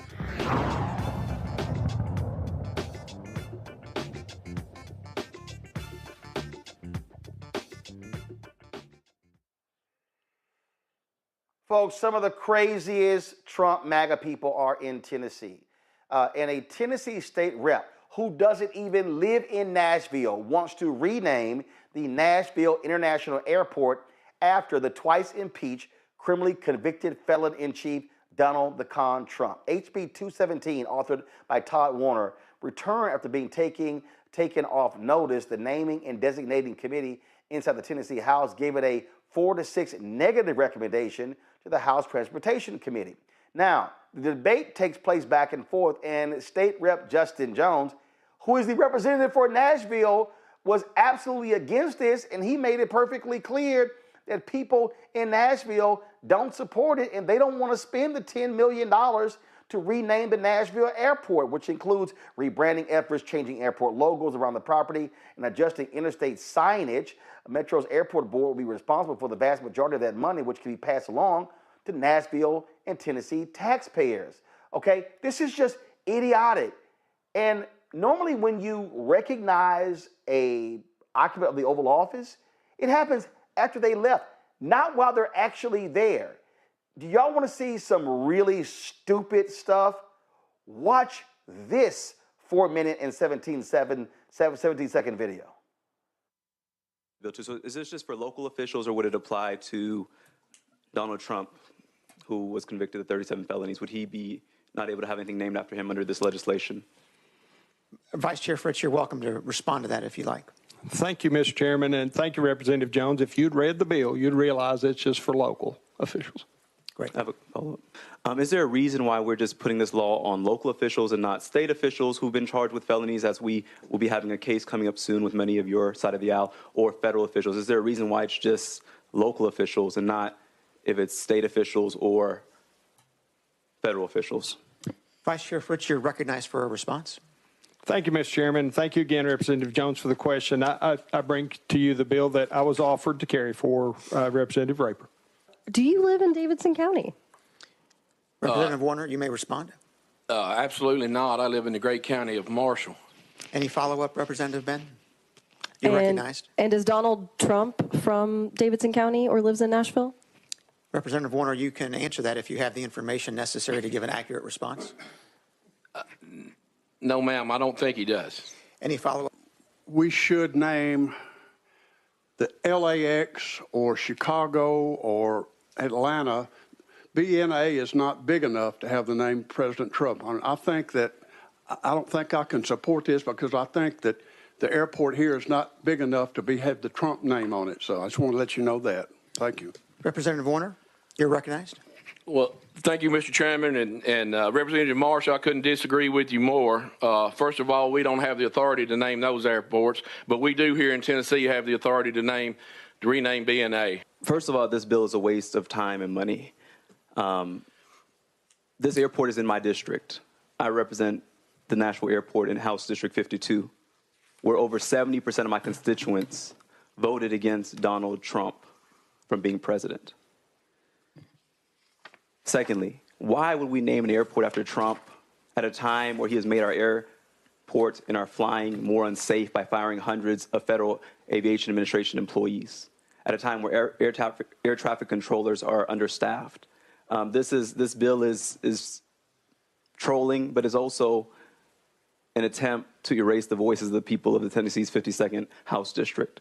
And thirdly,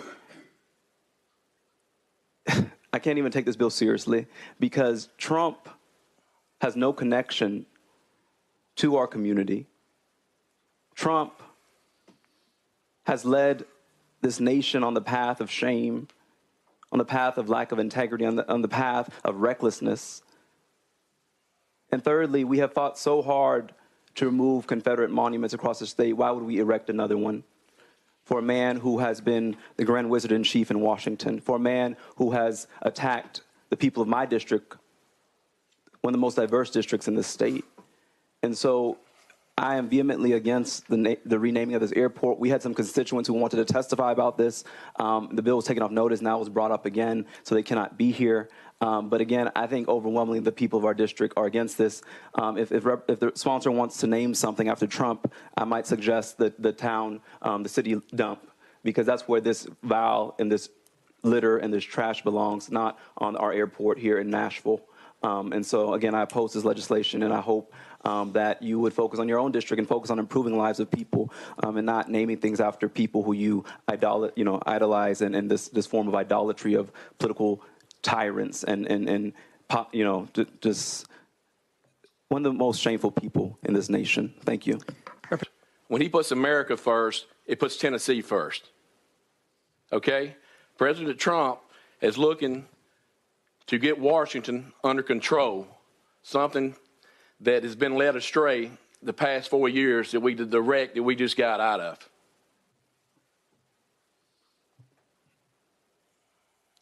Madam Clerk, please close the vote and announce the vote.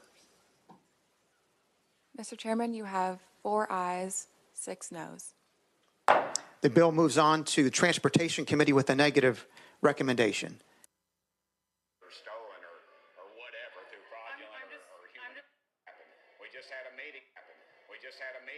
How you move a bill with a negative recommendation?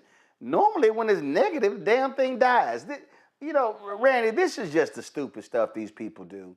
And Trump trying to make America great again. America great again. Tennessee is great again. These people are just plain idiots. They are truly cult members. They are truly cult members, and you would feel sorry for them. You'd be embarrassed for them if they weren't so evil, but they don't know how lost they are. It is. I mean, they bow down to this man.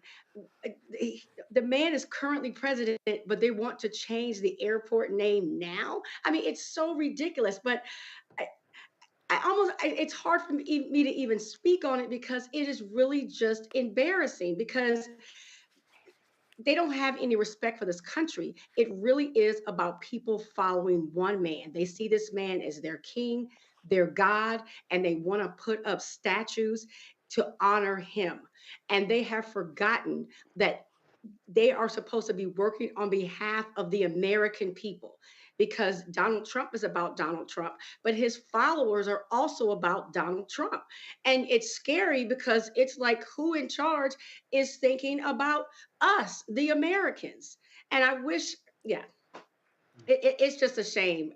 You gotta laugh to keep from crying, because these are the people who are running our country. What he's worried about is not serving the people in his district, but erecting a monument for his God in another district. Insane.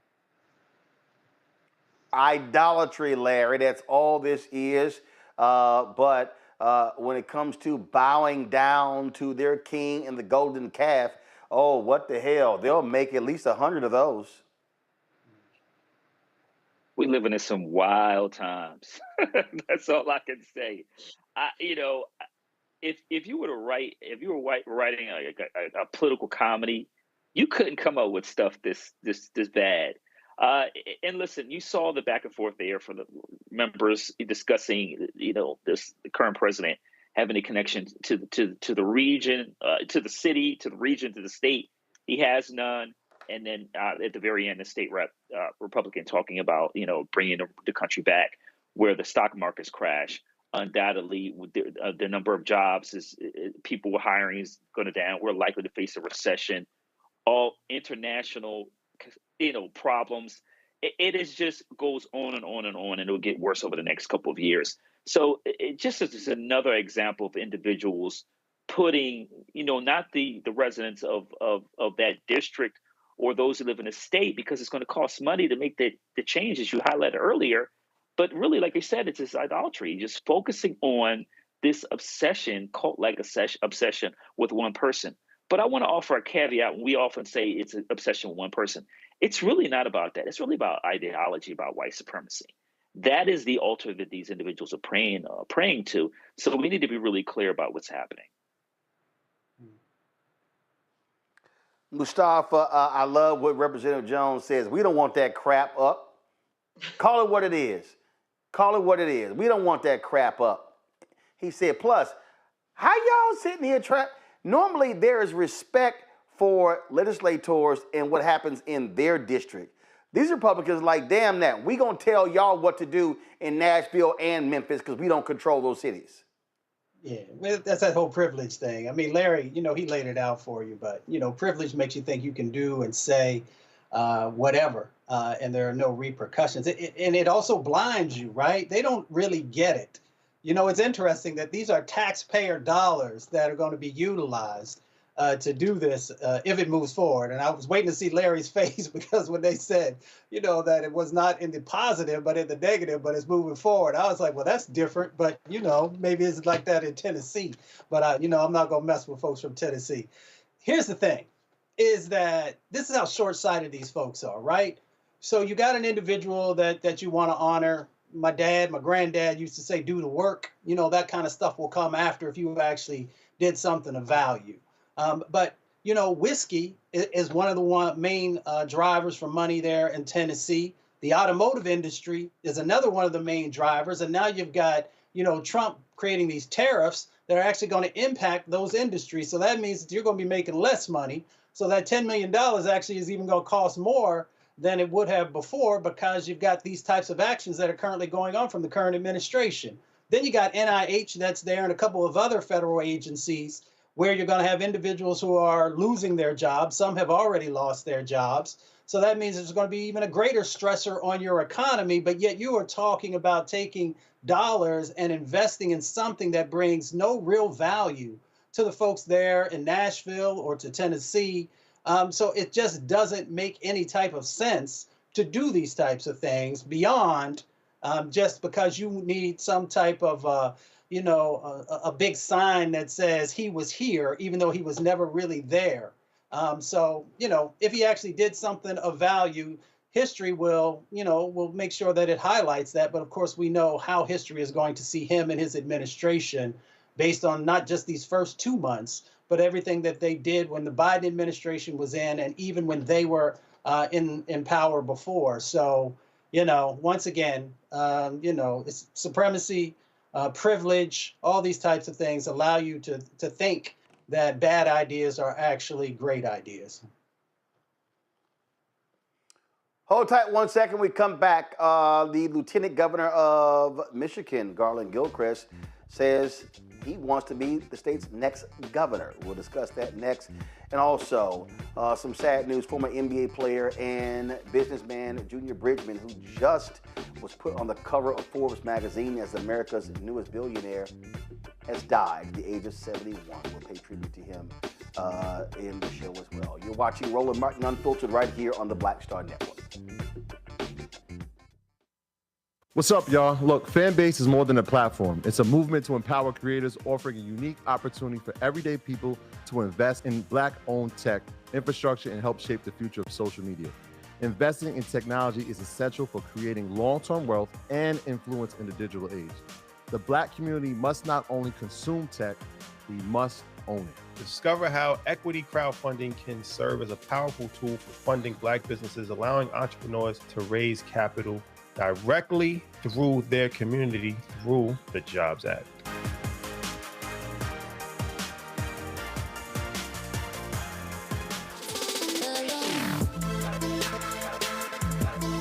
y'all. Welcome to The Other Side of Change, only on the Black Star Network and hosted by myself, Rhea Baker, and my good sis, Jamira Burley. We are just two millennial women tackling everything at the intersection of politics, gender, and pop culture. And we don't just settle for commentary. This is about solution-driven dialogue to get us to the world as it could be and not just as it is. Watch us on the Black Star Network, so tune in to The Other Side of Change.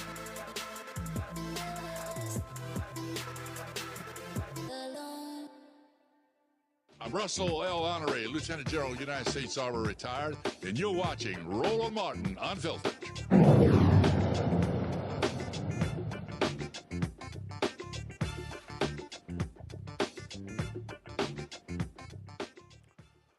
Well, folks, Garlin Gilchrist is Lieutenant Governor of Michigan. He has officially announced that he is running to become the state's next governor. He dropped this campaign ad pledging to solve problems and deliver results while accusing the twice impeached, criminally convicted felon-in-chief Donald Trump of breaking commitments and also attacking Michiganders every single day. I was born in Detroit, raised on a love of Pistons basketball, Pontiacs, and honestly, computers. After earning 2 engineering degrees at Michigan, I became a software engineer at Microsoft. Then I came home to Detroit and used technology to make government work better. Because I know that improving the way systems work improves people's lives. That's why I became an engineer. It's why I went into public service. And that's why I'm running for governor of the state of Michigan.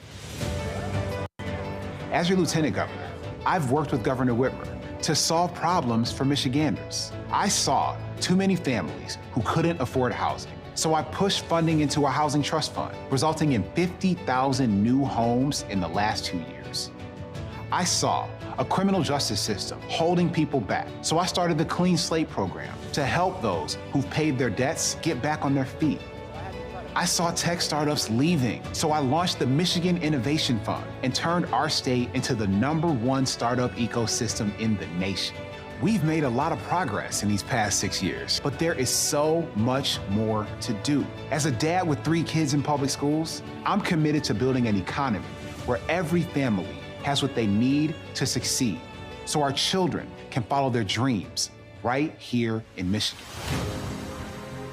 My goal for Michigan is that we lead the nation in innovation and creating jobs of the future for everyone. Donald Trump and Elon Musk are breaking commitments to our state and attacking Michiganders every day. As governor, I'll protect our rights and stand up for the families, workers, and businesses that keep our economy strong. Real leaders find solutions that improve the lives of the people they serve, instead of just looking out for themselves. So let's make the dream of health and wealth a reality for every Michigander. Let's stand tall for Michigan.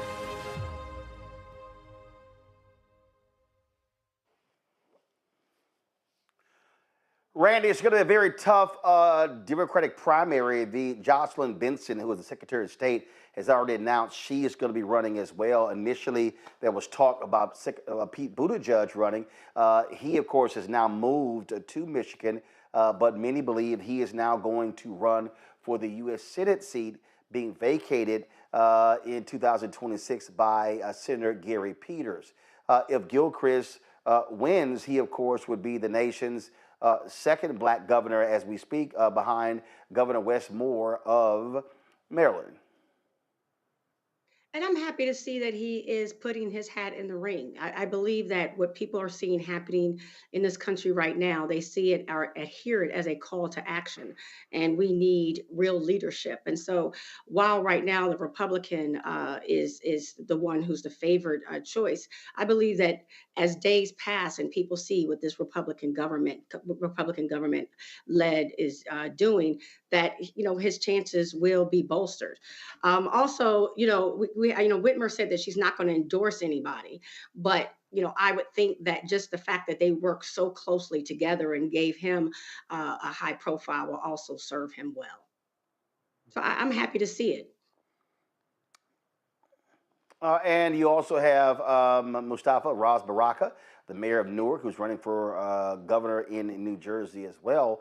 And one of the things that, and then, you have now on the Republican side, you've got that nutcase MAGA woman, Winsome Sears, Lieutenant Governor of Virginia, who's running for governor of Virginia. But it's not like she has an agenda that, frankly, interests black folks. But you're going to have African Americans running for the highest office in the land in several states in November. Yeah, and helping people to actually understand the power of governors, right? To actually be able to transform what's happening inside of your state is so critically important. We often focus on presidential races, sometimes Senate races, which of course are important, and House races, but it really comes down to your governors, and you need someone who has all the tools that's necessary, not only to navigate the craziness that'll be going on over the next 3 years, but to really be thinking about how do you best position your state with the new sets of economies that are out there? How do you also address the gaps that exist? Who's been vulnerable and who's been left behind? And that's why when I see someone like Gilchrist, who I've followed a little bit to see, if he was the real deal, the brother knows his stuff. So that's important because we often see some individuals who become governors. So you're like, how in the world did this person ever get the job? But this brother, beyond being an engineer, he's really thinking forward about what's the next set of jobs. And we know jobs is one of those critical elements in this last election that people said they care about. He also understands how to balance a budget. And to make sure that resources are getting to the spaces and places that are critical. He also understands higher education. And we know in Michigan, there are a number of outstanding universities and colleges that are there that are going to need someone who can think critically, especially with the administration that we currently have in Washington that is going to look for opportunities to pull dollars away from research and development, to pull dollars away from colleges and universities that don't align with what their vision is for the country. So this is someone that folks should give a real strong look to because we've got to make sure that the folks who are going to be our governors over the next decade not only have our best interests at heart, and I hear Randy talk about that, and it's incredibly important, but also who is thinking about how do we build the infrastructure that's necessary to be successful in the 21st century. Larry, you're also going to have Mike Dugan, who is the mayor of Detroit, running for governor as an independent. And so that could very well split a lot of votes. That could pave the way for a Republican to win in Michigan. So it's a whole lot that's going to be riding at stake for Michigan come November. Roland, it just every time you think, we obviously we talk about Michigan right now. You talk about Dugan running as an independent. You think you might have a shot in a state, that, obviously, cares very deeply about economic issues. He certainly went to university twice, alum of University of Michigan from Detroit, and is well respected not only in the state of Michigan, but, throughout the country. You wouldn't want to see someone run, as you said, as an independent, and then the Republican take that Senate seat. But with the Democrats the last couple of months, that's what exactly would happen. But let's hope it doesn't. But I think Gilchrist is a really strong candidate. It's going to be interesting because particularly in the Midwest, Michigan, other states there, the politics has shifted a bit here in the last couple of months. And so let's hope that people see the person who focuses on the economy, and like Mustafa talked about higher education, et cetera, and he's not forced to pay a black tax.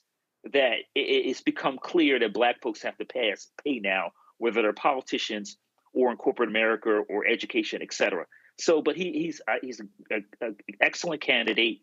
I think he would make an excellent, if he wins, it would be great for the state. But, like I said, it'll be very interesting to see how the politics play out. I think what's going to happen with the economy over, between now and that election is going to really impact how people view this candidacy. Also want to give a shout out to the people who cut that ad to include the current governor to make sure they were side by side.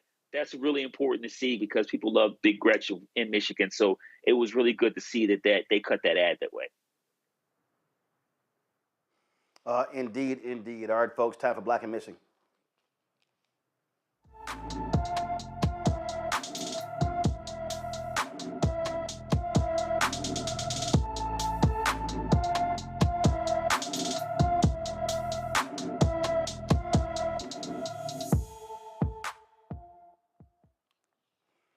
Jamarius Kelly disappeared from his Baton Rouge, Louisiana home on January 18th. The 17-year-old has black hair and brown eyes. Anyone with information about Jamarius Kelly should call the Baton Rouge, Louisiana Police Department at 225-389-2000, 225-389-2000. Folks, let's stay in Baton Rouge, where all three suspects involved in the hazing death of Caleb Wilson, a 20-year-old Southern University student, have been taken into custody. Isaiah Smith turned himself in late Tuesday. He is a member of a MAGA Psi fraternity and attends Southern University. Reports indicate that his father owns the warehouse where the alleged fatal hazing took place. U.S. Marshals arrested 25-year-old Kyle Thurman on Monday. He is expected to be transferred to East Baton Rouge Parish Prison and charged with felony hazing. Caleb McCray was released on bail on Friday night after being charged with hazing and manslaughter. Caleb Wilson died 2 weeks ago after sustaining a blow to the chest while fraternity members were punching pledges with boxing gloves. And so no further information is available, but also Southern University announced that they are ending any and all pledge processes taking place on their campus, at least for this summer, and it could actually last longer. Our panel is comprised of two alphas and an AKA, and certainly want to get your thoughts on the sheer madness that's happening there at Southern University. Larry, I'll start with you. I saw this one interview where someone said that, well, if these pledge processes, if they can't be regulated, they should be banned from college campuses. Rachel Lindsay made that comment. She's a member of Delta Sigma Theta. Look, I mean, fraternities and sororities have done all they could in the risk management, requiring people to go through various things. So the question is, if you have a process, how do you do it? What do you mandate? Do you mandate, adults be there, adults who have been cleared by the fraternity? That's also could be very time consuming. So just what are your thoughts on this? Yeah, Roland, and obviously this hits very close to home for all of us. And like you, I was made undergraduate, so it's a really complicated issue. And one of our frat brothers, brother Dr. Parks, writes a lot about this issue relating to hazing at the undergraduate level. And so, in order to be involved in the intake process, particularly in our fraternity, obviously you have to have you have to be trained and certified. But this isn't a problem that's been going on for decades. And we have the unfortunate death of this young man, and my heart is someone as a son who is similar age. It breaks my heart, and we have to do a better job in terms of how we create, an intake process. And obviously, people involved in illegal hazing causes a problem because this is not the only death we've seen here. It happens far too often. We should also note it also happens in white fraternities also. So this is an issue in higher education that we have to really address. But specific to, like I said, the Divine Nine organizations, our organizations have taken steps. But the concern I have, Roland, is that eventually, as it relates to the insurance that each of our organizations has to pay, that eventually one of our organizations is going to go under because of a lawsuit. And considering the long, distinct history of our organizations, all of them at least 100 years old, we would want to see that. So we have to continue to make sure we refine this process and also make it very clear to undergraduate and graduate individuals, brothers or sisters, that you have to follow this very specific intake process, and that we can't have events like this happen when we use a young, bright mind, and then the impact it has on his family for the rest of their lives, losing someone like this in this tragic way. And then the lives of the young men who were involved in the hazing incident, who are undoubtedly going to serve a number of years in prison. But we have to continue to refine this process so we don't see these kind of tragedies. Randy, you're an AK. You went to Tuskegee, and I've been very clear. You got to be. It's really a shame that a mother and father, their son lives through, the difficult streets of New Orleans, goes to an HBCU, is being returned home in a body bag. It is absolutely heartbreaking. As a mother of, two sons who, one just graduated and one's still in college, my heart definitely breaks for that mother and father, his friends and family. We cannot allow 18 19, 20, 21, 22-year-olds to be in charge of a process by themselves. And I know that all the Divine Nine have gone through a lot of work to ensure that we do better. We really, and we must own that. But at the same time, clearly, some things are falling through the cracks, and we can't allow this to happen. We have to change it. And I have heard a lot of people say, oh, yes, these deaths do occur also in white fraternities, particularly with alcohol overconsumption. But, that doesn't make it right to me. I mean, we have to worry about what's happening in our own house and protecting our own children.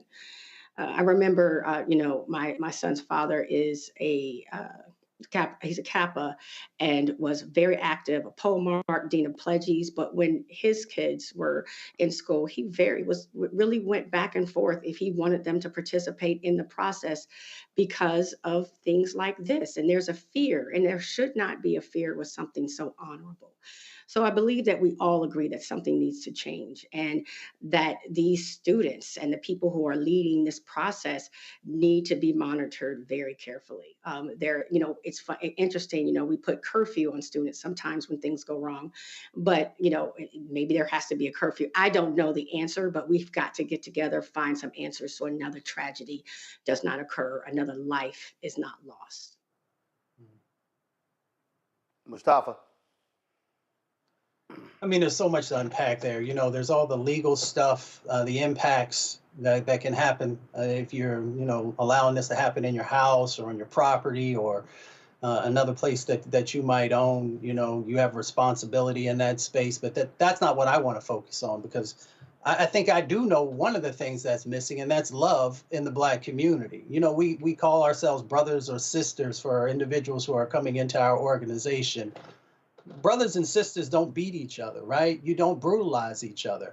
We have still got to break those chains of slavery that has found its way inside of processes, right? Because, the brutalization of Black folks has been going on for a long time inside of our country. And then when we begin to embrace that, or when some folks embrace that as a way of having a rite of passage, that says something about the lack of evolution inside of our community and the lack of love that exists. Because if you love me, you're not going to put your hands on me. There are ways for you to learn information without that type of behavior being a part of any process, right? Whether it is in the Divine Nine, or it's in these military schools, or a number of other places that have these processes of breaking folks down and building them up. Breaking folks down it should never even be a part of the process. It is about enhancing the things that will be necessary for you to navigate life inside of this country and for you to be able to give back to your community in a positive way.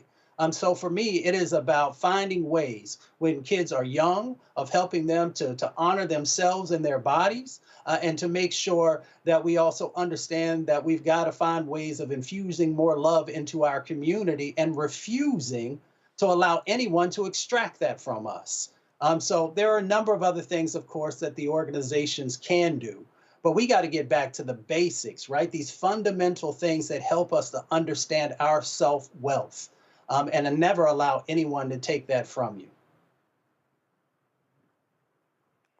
Folks, a member of the National Labor Relations Board who Donald Trump fired has returned to the office to cheers. This took place on Monday after a judge ordered the reinstatement of Gwen Wilcox. Employees were lined up on the sidewalk as she showed up for her first day at work since January 27th, when she was illegally removed from office and eliminated the board's quorum. This is what she had to say.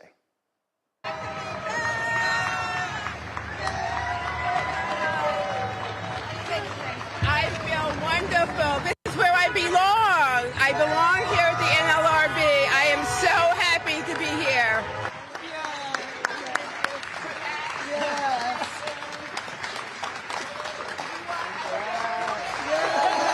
When I learned that I was not going to have this job, I knew that the first thing that happened was like, what's going to happen to my staff? How are they going to function? We have such a sense of community among our staff, but among the board.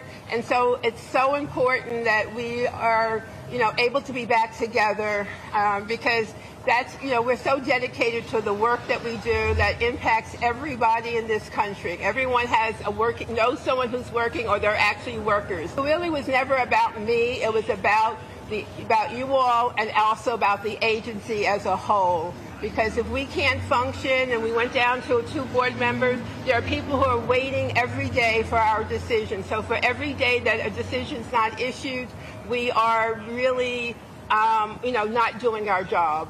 I don't know who advised you to come out with this. Folks, and this news also in the Trump folks have started handing out pink slips to half of the 4,100 employees at the Department of Education. This is how they are going to destabilize education in this country. By 6 p.m., they will be getting rid of half of all the employees. This is the kind of stuff that you're seeing happen. This is going to have a serious impact on special needs students, on low-income students, and again, they want to shut it down. And remember, the president, Elon Musk, one person doesn't have the power to shut down a federal agency. That takes an act of Congress. But their way of shutting down the Department of Education is by getting rid of half of the employees. And guess what, Mustafa? It's going to be a lot of these folks in these MAGA states, these red states, that are dependent upon federal funds. And watch they start whining and complaining about, how they are being decimated because of what is going on. So the orange tears will be commencing. Yeah, they definitely will. But these folks need to get together. I mean, you look at places like we talked about Tennessee and Kentucky and West Virginia, Louisiana and Mississippi and Alabama. I mean, you can go around the country where they need to make sure that the Department of Education is in place, to make sure that their students have the resources that they need. Now, even though, of course, we know the states play a big role in what the curricula looks like, the Department of Education is critical, and especially for those who have been vulnerable, for those who have been, unheard and unseen and left behind, the Department of Education plays a very critical role. So these folks need to realize that they're actually damaging. They're damaging their communities. They're damaging the future of the children who live inside of their respective states, and they're making us less prepared for this global economy, right? So all these other, countries across the planet are, they're not playing, right? They are trying to make sure that they have the best sets of folks who are educated to be able to deal with the 21st century economy. So, you can continue to mess around, but what you're really doing is you're weakening this country. And I wish folks would ask the people who are in control in Washington, D.C., what is your plan? What is your plan for making sure that we have the best education system? What is your plan to make sure that no one gets left behind? And anytime someone poses even a basic question to them, they look like a deer in the headlights because they have no idea what to do.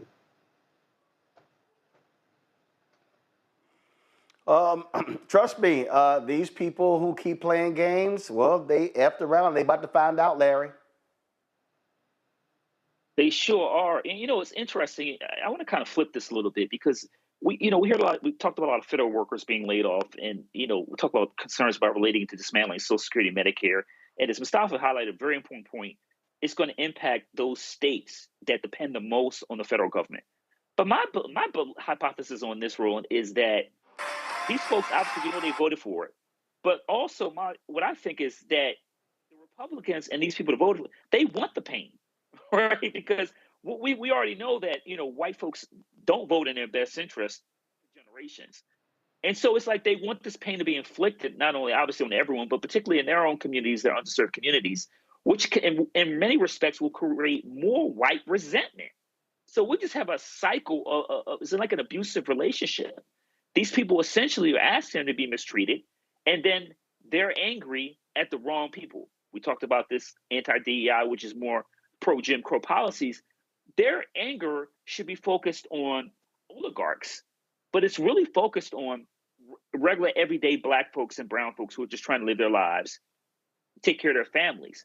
So I think it reminds me of an abusive relationship that the abuser is never held responsible, and that somehow this anger is displaced and then focused on communities that are most at risk. Randy? I couldn't agree more. I believe that they're running on hate. That is the center of this whole administration. So I don't even think they're paying attention to who they hurt. And the people that are suffering don't know where to point the arrow. They're so enamored with Trump and his administration and so lost and not even looking at things objectively that they just, as they suffer, they blame the wrong people. What's going to be interesting to me is that when people think about the Department of Education and we talk about the children in need, there are also a large portion of people who have manipulated the system. I found it very interesting when I was working in the system and working in these, very high tax bracket zones, that people will use it to get their kids qualified as having special needs. So they have extra time on task. They're qualified as, having a slight disability, so they can make them more competitive when they're in schools and as they apply to colleges. So they have longer times on the SATs and ACTs and in regular schools. And so I don't even think those people are realizing that this is going to impact them too. And lastly, I'll just say that for a dictatorship to work, you need to keep your people unintelligent and uninformed. And, just as they're attacking the press, they also want to attack our education system and make us weak, because we only are as strong as we are able to think and that we're getting information. Last story, folks. Some sad news out of Louisville. Junior Bridgman has passed away.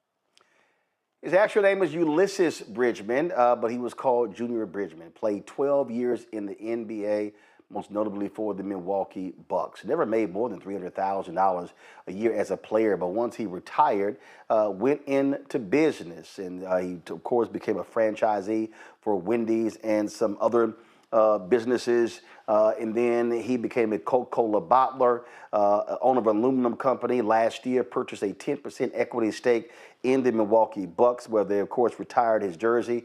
He, of course, also played basketball at the University of Louisville.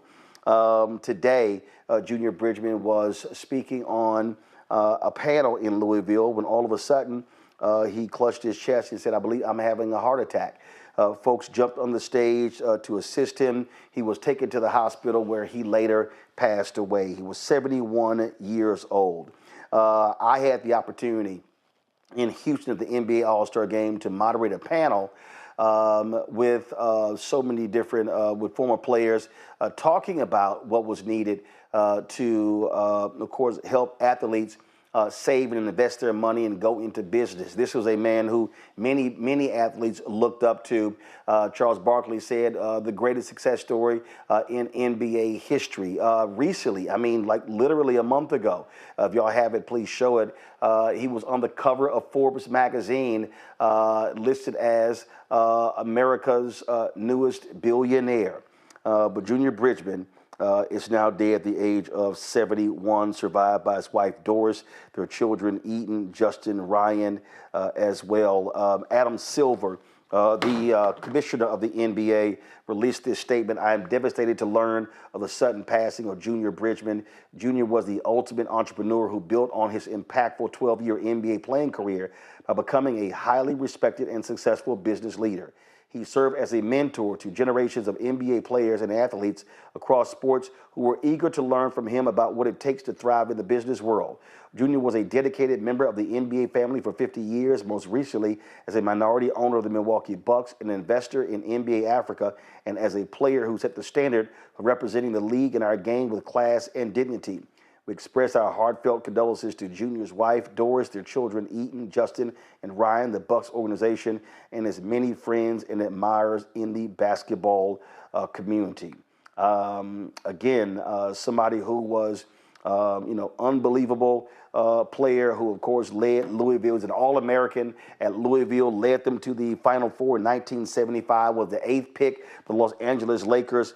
In the 1975 draft, was traded to Milwaukee as part of the blockbuster trade that sent Kareem Abdul-Jabbar from Milwaukee to Los Angeles. He averaged 13.6 points, 3.5 rebounds, and 2.4 assists in 25 minutes per game over his career, where he established himself as one of the best 6 men in the NBA. He also served as president of the National Basketball Players Association from 1985 to 1988. And again, what's amazing, Mustafa, I'll start with you. He made a combined $2.95 million in his playing career, never more than $300,000, and later became a billionaire. Certainly tragic news out of Louisville with the passing today of Junior Bridgman.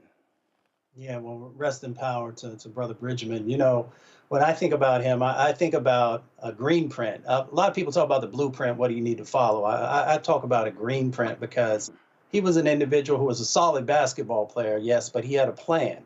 And, you can take a look at how he moved and emulate some of that. So whether you are a young athlete, about to, whether you're making money on the college level now that you can, or becoming a pro, you need these types of individuals to be able to help you understand what a North Star actually looks like. And not only, was he a great businessman, but he was also a great philanthropist as well. So, it's great to make a lot of money, but the question then becomes, what do you do with it? And how do you make sure that you're giving back? So, and all that I've learned about him, he was able to do all of the things that are necessary to be able to say that I lived a life well done.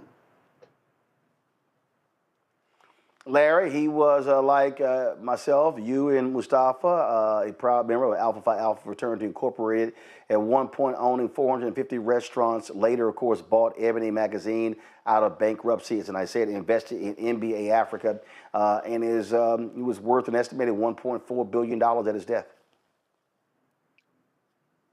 So, Junior Bridgman, I remember playing, obviously playing for the Bucks. I'm a big, Philadelphia 76ers fan. So remember him and Sidney Moncrief, Paul Pressey, and those guys going against my Sixers often in the playoffs. So, that's what initially remember him as a child. And then growing up, continue to read the stories in various, periodicals, newspapers about him being a successful, businessman. And I think it's particularly important to see a black man of his, his stature is provide athletes with an example, a template in terms of what you can do with your wealth, not only in terms, like you said, in terms of his philanthropic work, but also his, hiring, having these numerous businesses and hiring black people and giving back to the community. But seeing him on the cover of the magazine, you don't see that very often. And particularly, like I said, athletes that, back in the day, they didn't make as much money as you highlighted, investing that money and being, in many respects, self-made. So, it is obviously as an alpha man as he enters Omega chapter, I wish all the best to his family during this very difficult time. It is a loss for the nation, certainly a loss for him, people from Louisville, Milwaukee community, and also a loss for Alpha Phi Alpha. Randy, he was 6'5" ball player, but was a gentle giant. You met him. He wasn't brash. He wasn't loud. Wasn't outgoing. Was rather quiet. Easygoing smile. I last saw him at InvestFest in Atlanta a couple of years ago, where we had an opportunity to sit down and chat, and later text message back and forth.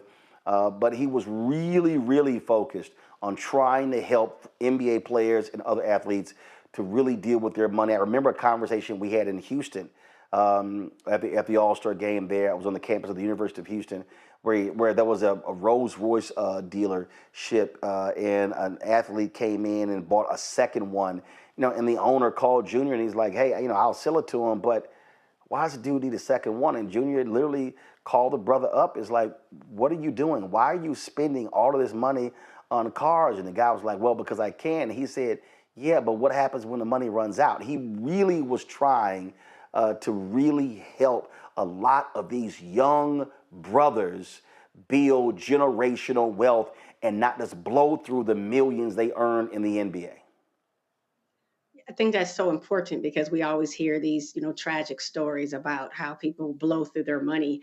And yes, he was a businessman, and also he did it step by step. Started out with I don't remember how many restaurants, but slowly built it. And I believe that's important too because social media allows us just to see the results, and they don't allow us to see people, the hard work people put in prior to getting there on the cover of Forbes magazine. And what I especially loved about him is that he never lost his touch on the community. He was a brother who wanted to give back and wanted us to learn the lessons so we can do better and build up the community and build wealth. And so that's what I appreciate most about him is that he just never lost touch and always tried to give back and to teach us.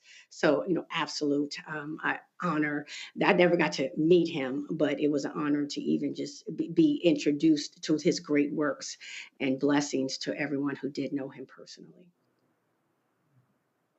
Indeed, indeed. Again, Junior Bridgman is now an ancestor to the age of 71. Mustafa, Randy, Larry, surely appreciate y'all being on today's show on the panel. Thank you so very much for joining us. Folks, if you want to support the work that we do, please do us a favor. Join our Bring the Funk fan club.